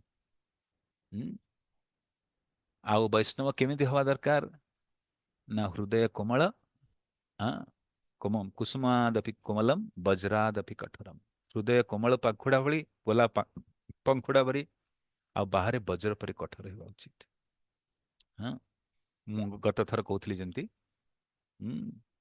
କି Vaishnava is like a Bengali mother and a English army man, ଡିସିପ୍ଲିନରେ। ଆଉ ହୃଦୟ କେମିତି ନା ବେଙ୍ଗାଲୀ ମା ଭଳିଆ, ହୃଦୟ ବହୁତ କୋମଳ ହବା ଉଚିତ। ଏହା ଦ୍ୱାରା ବୈଷ୍ଣବ ସୁସଜ୍ଜିତ হয়। ତାପରେ ଚତୁର୍ଥ କଣ ନା ବୈଷ୍ଣବ ନିର୍ଦ୍ଦୋଷ ହେବା ଉଚିତ। ଦୋଷ ନିଜେ କାହାର ଦୋଷ ଅଦୋଷଦର୍ଶୀ, ଅଦୋଷଦର୍ଶୀ ମୋର ପ୍ରଭୁ ନିତ୍ୟାନନ୍ଦ। କାହାର ଦୋଷ ଦେଖିବା ନାହିଁ, ଅନ୍ୟର ପ୍ରଶଂସା କରିବାରେ ସମୟ ବ୍ୟତୀତ କରିବା। ଯେମିତି ଉଦାହରଣ କାହାର ଦିଆଯାଏ ନା ମଧୁମକ୍ଷୀ ଆଉ ମକ୍ଷୀ, ମାନେ ମାଛି ଆଉ ମହୁମାଛି। ମାଛି ଭଣଭଣ ଭଣଭଣ ହେଇକି ଖରାପ ସ୍ଥାନକୁ ଯାଏ, ଘୃଣିତ ସ୍ଥାନକୁ ଯାଏ, ଅପରିଷ୍କାର ସ୍ଥାନକୁ ଯାଏ। କିନ୍ତୁ ମହୁମାଛି କେମିତି କଣ ନା କେବଳ ମଧୁ ଚାଖିବାରେ ଲାଗିଥାଏ। ତେଣୁ ଯୋଉମାନେ ଭକ୍ତ, ସେମାନେ କଣ କରନ୍ତି ନା ଅନ୍ୟର ପ୍ରଶଂସା କରନ୍ତି ଆଉ ଅନ୍ୟର ପ୍ରଶଂସା ହିଁ ଶୁଣନ୍ତି, କାହାର ଦୋଷ ଦର୍ଶନ କରନ୍ତି ନାହିଁ। ପଞ୍ଚମ ପଞ୍ଚମ ହେଉଛି ସଦାଚାର ବିନା କୌଣସି କାର୍ଯ୍ୟ ସଫଳ ହେଇପାରିବ ନାହିଁ। ତେଣୁ ଆମେ ପ୍ରଚାରରେ ଯାଉ, ବଡ଼ ବଡ଼ ନେତାମାନଙ୍କୁ ଦେଖା କରୁ, ସମାଜର ପ୍ରତିଷ୍ଠିତ ଲୋକଙ୍କୁ ଦେଖା କରୁ, ସଦାଚାର ରଖିବା ବହୁତ ଆବଶ୍ୟକ। କଣ ଆକର୍ଷିତ କରେ ଜଣଙ୍କୁ, ଜଣେ ବ୍ୟକ୍ତିତ୍ୱକୁ? ସଦାଚାର। ଜଣେ କଳା ଲୋକ ବି ହେଇପାରେ, ଜଣେ ବେମାରୀଗ୍ରସ୍ତ ଲୋକ ହେଇପାରେ, କିନ୍ତୁ ବୈଷ୍ଣବ ସଦାଚାର ସିଏ ତାକୁ ସୁନ୍ଦର ବନେଇ ଦିଏ। शुद्ध भक्तिर 6 विभाग को शिल रूप गोस्वामी पाद କହିଛନ୍ତି। क्लेशाग्नि सुबोधा, हाँ, सान्द्रानंद विशेषात्मा, कृष्ण आकर्षणी, मोक्ष लघुताकृत। ତେଣୁ ଭକ୍ତ କେମିତି ନା ସମସ୍ତଙ୍କୁ ଆକର୍ଷଣ, like Krishna is attractive, A devotee of Lord is also attractive. କେମିତି ଆଟ୍ରାକ୍ଟିଭ ହବ? ସଦାଚାର ପାଳନ ସବୁ ସମୟରେ କରିବ। ହୁଁ। ଷଷ୍ଠ, ଶିଷ୍ଟାଚାର ବ୍ୟତୀତ ଯଦି କେହି ବେଦର ସମସ୍ତ ଅଙ୍ଗକୁ ଅଧ୍ୟୟନ କଲେ ମଧ୍ୟ ତାହାକୁ ଶୁଦ୍ଧ କରିପାରିବ ନାହିଁ। ଆମେ ଯଦି ଖାଲି ଜ୍ଞାନ ଭାରି ଖାଲି ଆହରଣ କରି କପି ଭରୁଛେ, ଦିମାଗ ଭରୁଛେ, ତାହେଲେ ଜୀବନ ପରିବର୍ତ୍ତନ ନାହିଁ। ତାକୁ ପାଳନ କରିବା ବହୁତ ଆବଶ୍ୟକ, ଆଉ ହୃଦୟରେ ହୃଦୟଙ୍ଗମ କରିବା ବହୁତ ଆବଶ୍ୟକ। ହୁଁ। ତେଣୁ ଆମେ ଶାସ୍ତ୍ର ଜ୍ଞାନରେ ପାରଙ୍ଗମ ହବା ଦରକାର, ଖାଲି ଥିଓରିଟିକାଲ ନାହିଁ, ପ୍ରାକ୍ଟିକାଲ ଜ୍ଞାନ ବିଜ୍ଞାନ ସହିତ। ବୁଝା ଛୋଟ ଛୋଟ ଜିନିଷ ଶିଖୁଛେ, ତାକୁ ପାଳନ କରିବା ପାଇଁ ଅଭିଳାଷ ରଖିବା, ଭଗବାନ ପୂରଣ କରିବେ, ସେମିତି ପରିସ୍ଥିତି ପକେଇବେ। ହଁ। ଯଦି ସେ ଶିଷ୍ଟାଚାର ପାଳନ ନ କରେ, ଖାଲି ଶାସ୍ତ୍ର ଜ୍ଞାନ ନେଉଛି, ତାହେଲେ ମୃତ୍ୟୁ ସମୟରେ ଶାସ୍ତ୍ର ଜ୍ଞାନ ନଷ୍ଟ ହୋଇଯାଏ। ଅଷ୍ଟମ, ବୈଷ୍ଣବ ଆଚରଣକୁ ତ୍ୟାଗ କରିବା ନିଶ୍ଚିତ ରୂପରେ ନିଜର ଆଧ୍ୟାତ୍ମିକ ଜୀବନର ଅନ୍ତ ସଦୃଶ। ତେଣୁ ଆମେ ଯଦି ଖାଲି ଜ୍ଞାନ ନେଉଛେ, ପାଳନ କରୁନେ, ସଦାଚାର ପଢୁଛେ, ଆଚରଣ କରୁନାହେଁ, ତାହେଲେ our spiritual life is like dead, dead matter. ଆମର ଜୀବନରେ କୌଣସି ପରିବର୍ତ୍ତନ, ହୃଦୟ ପରିବର୍ତ୍ତନ ଲାଗିବନି, ଆଧ୍ୟାତ୍ମିକ ଜୀବନର ଆନନ୍ଦ ଅନୁଭବ କରିପାରିବା ନାହିଁ। ଖାଲି ଯଦି ଜ୍ଞାନ, ଶୁଷ୍କ ଜ୍ଞାନ ନେଉଛେ, ପାଳନ କରୁନାହିଁ, ବହୁତ ଆବଶ୍ୟକ। ଆଧ୍ୟାତ୍ମିକ ଜୀବନ ଅନ୍ତ ହେଇଯିବ ଆକ୍ଚୁଆଲି। ଯେମିତି ଆମେ ଅନ୍ୟ ଜଣେ ବୈଷ୍ଣବଙ୍କୁ ଦେଖିଲେ ଆନନ୍ଦ ନ ହେବା, ପ୍ରଣାମ ନ କରିବା, ଭାଗି ପଳେଇବା ସ୍ଥାନ, ମତଲବ ବୈଷ୍ଣବ ସମାଜ ରହିବାର ଅଛି। ଜଣେ ବୈଷ୍ଣବ ଆଉ ଜଣେ ବୈଷ୍ଣବ ଦେଖିଲେ ଆନନ୍ଦିତ ହେବେ। ଯେମିତି ଗୋଟେ ସୁନ୍ଦର ସଂସାର କଥା ଅଛି, ମୁଁ ଭୁଲି ଯାଉଛି, କଣ ସେଟା କହନ୍ତି, ଆ, चार मिले, चार मिले 64 खिले, 7 करोड़ खड़े हो गए। मतलब जब दी जन व्यक्ति जब मिले, कौन हुए ना, चार दीटा आखि तार दीटा आखि मिले, 4 मिले 64 खिले, तार 32 दांत, तार 32 दांत, 64 खिले, और 7 करोड़ ठिया हो जाए, लोमकूप आनंद खटिया हो जाए। ଗୋଟେ ବଢିଆ ସୁନ୍ଦର ହିନ୍ଦୀରେ କହାବତ ଅଛି, ମୁଁ ଭୁଲି ଯାଉଛି। ତେଣୁ ବହୁତ ଆବଶ୍ୟକ ଆକ୍ଚୁଆଲି, ଆମେ ବୈଷ୍ଣବ ଥିଲେ ଆନନ୍ଦିତ ହବା, ଖୁସି ହବା। ଯେମିତି ନରୋତ୍ତମ ଦାସ ଠାକୁର ଭଜନ ଲେଖିଛନ୍ତି, ବୈଷ୍ଣବ ରଉ ବୈଷ୍ଣବୀ ରଉ ଉଚ୍ଛିଷ୍ଟ, ତାହି ମୋର ମନ ନିଷ୍ଠ, ବୈଷ୍ଣବୀର ନାମେତେ ଉଲ୍ଲାସ, ବୃନ୍ଦାବନ ଛବୁତରା, ତାହି ମୋର ମନ ହେରା, କହେ ଦିନ ନରୋତ୍ତମ ଦାସ। ବୈଷ୍ଣବୀର ନାମେ ତ ଉଲ୍ଲାସ, କୌଣସି ବୈଷ୍ଣବ ନାଁ ଶୁଣିଲେ ଆମେ ଆନନ୍ଦିତ ହବା, ବୈଷ୍ଣବ ଦେଖିଲା ମାତ୍ରେ ଖୁସି ହବା ଆକ୍ଚୁଆଲି। ଇଏ ସଦାଚାର ଆକ୍ଚୁଆଲି, ଆଚରଣ କରିବା ଉଚିତ। ନାହିଁ ତ ଆମେ ସ୍ପିରିଚୁଆଲ ଲାଇଫ ଡେଡ୍, ଲାଇକ୍ ହୃଦୟ ପୁରା ପଥର ଯେମିତି ରହିବ, କଠୋର ହେଇ ରହିବ। ତାପରେ ନବମ ହେଉଛି ଉପଯୁକ୍ତ ଆଚରଣ ଯଶ ଐଶ୍ୱର୍ଯ୍ୟ ଆୟୁ ବୃଦ୍ଧି କରିବା ଏବଂ ସମସ୍ତଙ୍କ ଅମଳକୁ ନଷ୍ଟ କରିଦିଏ। ଯେତେବେଳେ ଆମେ ଭଲ ଆଚରଣ କରିବା, ଶୁଦ୍ଧ ବୈଷ୍ଣବ ଭଲ ବୈଷ୍ଣବ ଆଚରଣ କଲେ, ଅନ୍ୟମାନେ ବି ଲାଭାନ୍ୱିତ ହୁଅନ୍ତି, ତାଙ୍କର ବି ସବୁ ଅମଙ୍ଗଳ ଦୂର ହୋଇଯାଏ। ଚୈତନ୍ୟ ଭାଗବତରେ ଲେଖା ଅଛି, କୌଣସି ଶ୍ଲୋକ ଉଦ୍ଧୃତ କରି ମୁଁ ଭୁଲି ଯାଉଛି, କି ବୈଷ୍ଣବ ମାନେ ଯେତେବେଳେ କୀର୍ତ୍ତନ କରନ୍ତି, ସେଇ କୀର୍ତ୍ତନ ଦ୍ୱାରା ଯେତେବେଳେ ନୃତ୍ୟ କରନ୍ତି ଆଉ ହାତ ଉପରକୁ କରନ୍ତି, ହାତ ଉପରକୁ କଲେ କଣ ହୁଏ ନା, ଉପର ଲୋକର ସବୁ ଅମଙ୍ଗଳ ଦୂର ହେଇଯାଏ। ଯେତେବେଳେ ନାଚନ୍ତି, ସେ ପାଦର ସ୍ପର୍ଶରେ ପୃଥିବୀ ମାତା ଉପରେ ଯୋଉ ଅମଙ୍ଗଳ ଥାଏ ଦୂର ହୋଇଯାଏ, ଆଉ ବୈଷ୍ଣବଙ୍କ ଦୃଷ୍ଟି ଯୋଉ ଦିଗକୁ ଯାଏ, ତା ଦ୍ୱାରା 10 ଦିଗରେ ଯୋଉ ଅମଙ୍ଗଳ ଥାଏ ଦୂର ହୋଇଯାଏ। ତେଣୁ ବୈଷ୍ଣବ ଆଚରଣ ଦ୍ୱାରା ଯଶ ଐଶ୍ୱର୍ଯ୍ୟ ଆୟୁ ବୃଦ୍ଧି ବି କରିଥାଏ, ଅନ୍ୟମାନଙ୍କର ଅମଙ୍ଗଳକୁ ବି ଦୂର କରିଦେଇଥାଏ। ଆଁ?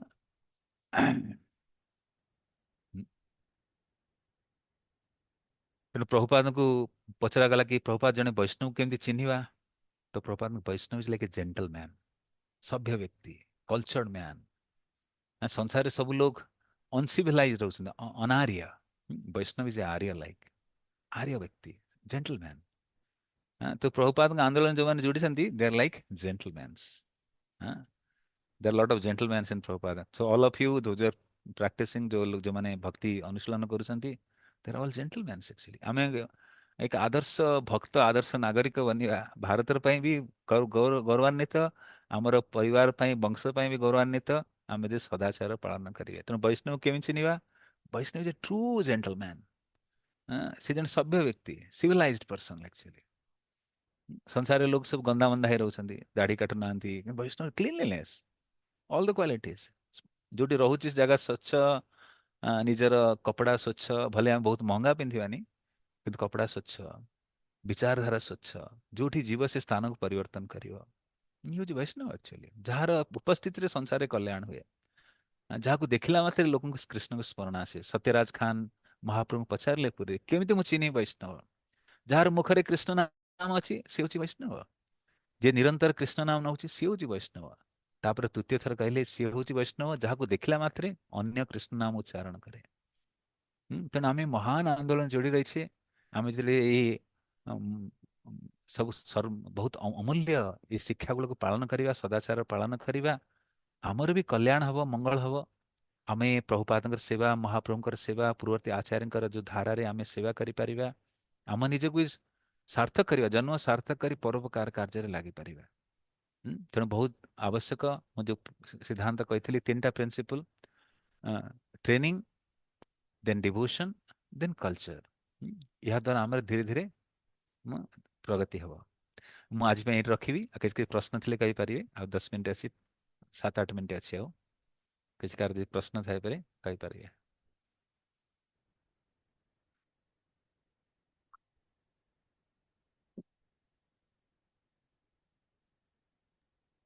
हरे कृष्ण को धन्यवाद प्रणाम।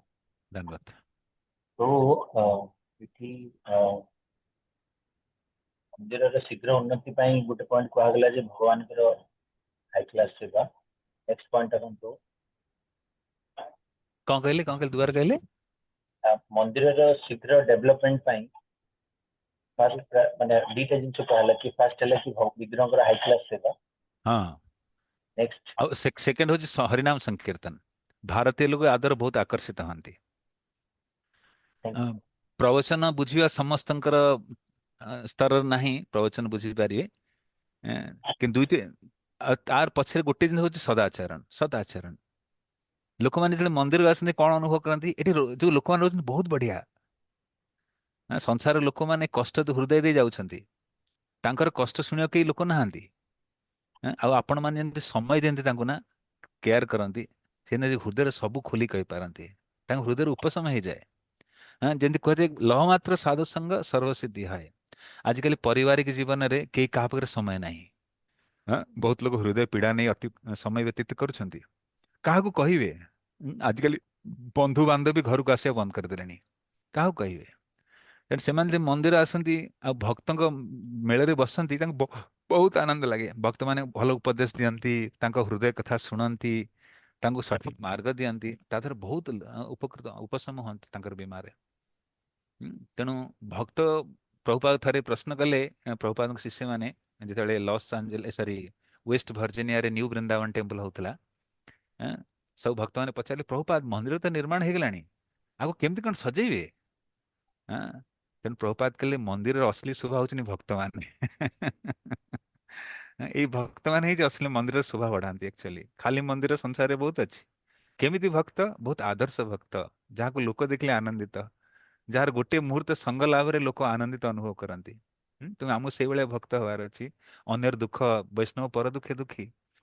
ଲୋକମାନେ ମନ୍ଦିର ଆସୁଛନ୍ତି, ବହୁତ କାହାର ବହୁତ କଷ୍ଟ ଦେଇ ଗତି କରୁଛନ୍ତି, ସେମାନେ ଗୋଟିଏ ମୁହୂର୍ତ୍ତ ଆପଣମାନଙ୍କର ସଙ୍ଗ ଲାଭ କଲେ ବହୁତ ଆନନ୍ଦିତ ଅନୁଭବ କରିବେ। କିଛି ମିଠା କଥା କହିଦେଲେ ବି ସେମାନଙ୍କ ହୃଦୟ ସ୍ପର୍ଶ କରିଯାଏ ଆକ୍ଚୁଆଲି। ତେଣୁ ଅନେକ ଅନେକ ଦୃଷ୍ଟି, ଅନେକ ଦିଗ ପଟକୁ ଆମକୁ ସଚେତ ହବାର ଅଛି। ଯେମିତି ପ୍ରସାଦ ବି ଭଲ କରିବାର ଅଛି, ଯାହାଦ୍ୱାରା ଲୋକ ଆକର୍ଷିତ ହୁଅନ୍ତି। ଭଗବାନଙ୍କର ସୁନ୍ଦର ଅର୍ଚ୍ଚା ବିଗ୍ରହ ସେବା, ଆଉ ଆମେମାନେ ନିଜର ଜୀବନକୁ ପ୍ରତିଫଳିତ କରିବା ଯେମିତି। ହଁ, ଯୋଉ ବି ଲୋକଙ୍କୁ ସମୟ ଦଉଛି ଭଲ ସମୟ ଦେବା, ସେମାନେ ତାଙ୍କ ହୃଦୟ ଖୋଲି କଥା କହିପାରିବେ ଆଉ ପୁରା ଆନନ୍ଦିତ ହେଇ ଘରକୁ ଫେରିବେ। Okay, thank you. Yes. Hare Krishna Prabhu. Hare Krishna, ପ୍ରଣାମ। ଆଜି ଆପଣଙ୍କ କ୍ଲାସ ଶୁଣିକି ବହୁତ ବହୁତ ଭଲ ଲାଗିଲା ପ୍ରଭୁ। ଆଜି ବହୁତ ସାରା ଜିନିଷ, ନୂଆ ଜିନିଷ ଜାଣିଲେ। ଆଉ ତା ଭିତରେ ସବୁଠୁ ବେଷ୍ଟ ଲାଗିଲା ଯେ ବାହାର ଦୁନିଆଟା ରହୁଛି ପୁରା ମରୁଭୂମି ଭଳିଆ, କିନ୍ତୁ ତା ଭିତରେ ଆମେ ସମସ୍ତେ ରହୁଛେ କେମିତି ଜଳାଶୟ ପାଖରେ, ଯେହେତୁ ବହୁତ ଆନନ୍ଦ ସ୍ଥାନ। ଏরকম অনেক সারা অনেক পয়েন্ট ବି নোট করছে, সেটা আমি জীবনে চেষ্টা করি অ্যাপ্লাই করতে। বহুত বহুত ধন্যবাদ। बहुत बहुत सुंदर।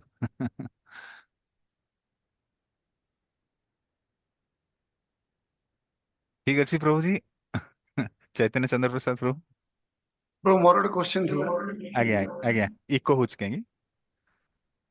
I'm sorry. हाँ कौन? ଗୋଟେ क्वेश्चन ଥିଲେ କି ଆମେ କେମିତି ସଦାଚାରକୁ ଶୁଣୁଛୁ ତ କେମିତି ଜୀବନରେ ପ୍ରତି ମୁହୂର୍ତ୍ତରେ ବଞ୍ଚିବୁ କେମିତି हम्म ଯେମିତି ଆପଣ କହିଲେ ଆମେ ଜ୍ଞାନକୁ ଗ୍ରହଣ କରୁଛୁ ବଟ୍ ଯେତେବେଳେ ଜଷ୍ଟ ମେଡିସିନ ପାଖରେ ଅଛି କିନ୍ତୁ ଯେତେବେଳେ ରୋଗ ଆମକୁ ଆସୁଛି ଆମ ସେତେବେଳେ ୟୁଜ କରିପାରୁନୁ हम्म ସେଟା କେମିତି କରିପାରିବୁ ପ୍ରାକ୍ଟିକାଲ ଲାଇଫରେ। हाँ प्रभुपाद कहती the application is very difficult in Krishna consciousness कि आमे ये जो शुद्धिकरण मार्ग रे अच्छु प्रारंभ रे जिते आमे प्रैक्टिस करू तेणु थरे सफल हवा थणे असफल हवा जेंति गोटे छोट पिला प्रभुपाद उदाहरण दियंती ता माँ ताको चालिया शिखाए सी बेले माँ हाथ धरी चले कांथ धरी चले पड़ी जाए पुणी ठिया हुए पड़ी जाए पुणी ठिया जाए तेणु साधक अवस्था आमर हुए तो मिस्टेक हम कि आमर अभ्यास जारी रहिबो तेणु गोटे सुंदर कोट अच्छी इंग्लिश रे failure is not that you fall down but failure is after falling down you are not trying to step up again like stand up again तेणु असफल विफलता या नुहे जे आमे असफल रहिलु किंतु असफलता परे पुनः चलिया को चेष्टा करुछे तेणु प्रैक्टिस अवस्था रे हुए तो हमर मिस्टेक हबो किंतु पुनः आमे अनुभूति करछे आ जेतले एक दिव्य ज्ञान हृदय रे वास्तविक स्थापित है दिव्य ज्ञान हृदय प्रकाश जो आम शिक्षा गोटे नौछे निरंतर आम हृदय रही अभ्यास द्वारा वास्तविक जीवन में आम प्रयोग करिपारिबा तेणु प्रारंभिक अवस्था आम हूँ तो दिन भर पूरा दिन समय अप्लाई करिपारिबा नहीं गोटे दिटा भी करदेले आमर सफलता आचार्य मान तो निरंतर करिपारते स्थिति बहुत उन्नत आम कि दिन गोटे दिटा भी शिक्षा अनुसार किसी करिपारले संसार रे सी आम पई माने आंदोलन पई श्रेष्ठ योगदान आ धीरे धीरे आम आरु आगु बढ़िया कि हर प्रति मुहूर्त केमती आम करें से जिन आमर अभिलाष रहा दरकार तेणु प्रभुपाद कहते application most difficult in Krishna conscious but application also need mercy कृपा दरकार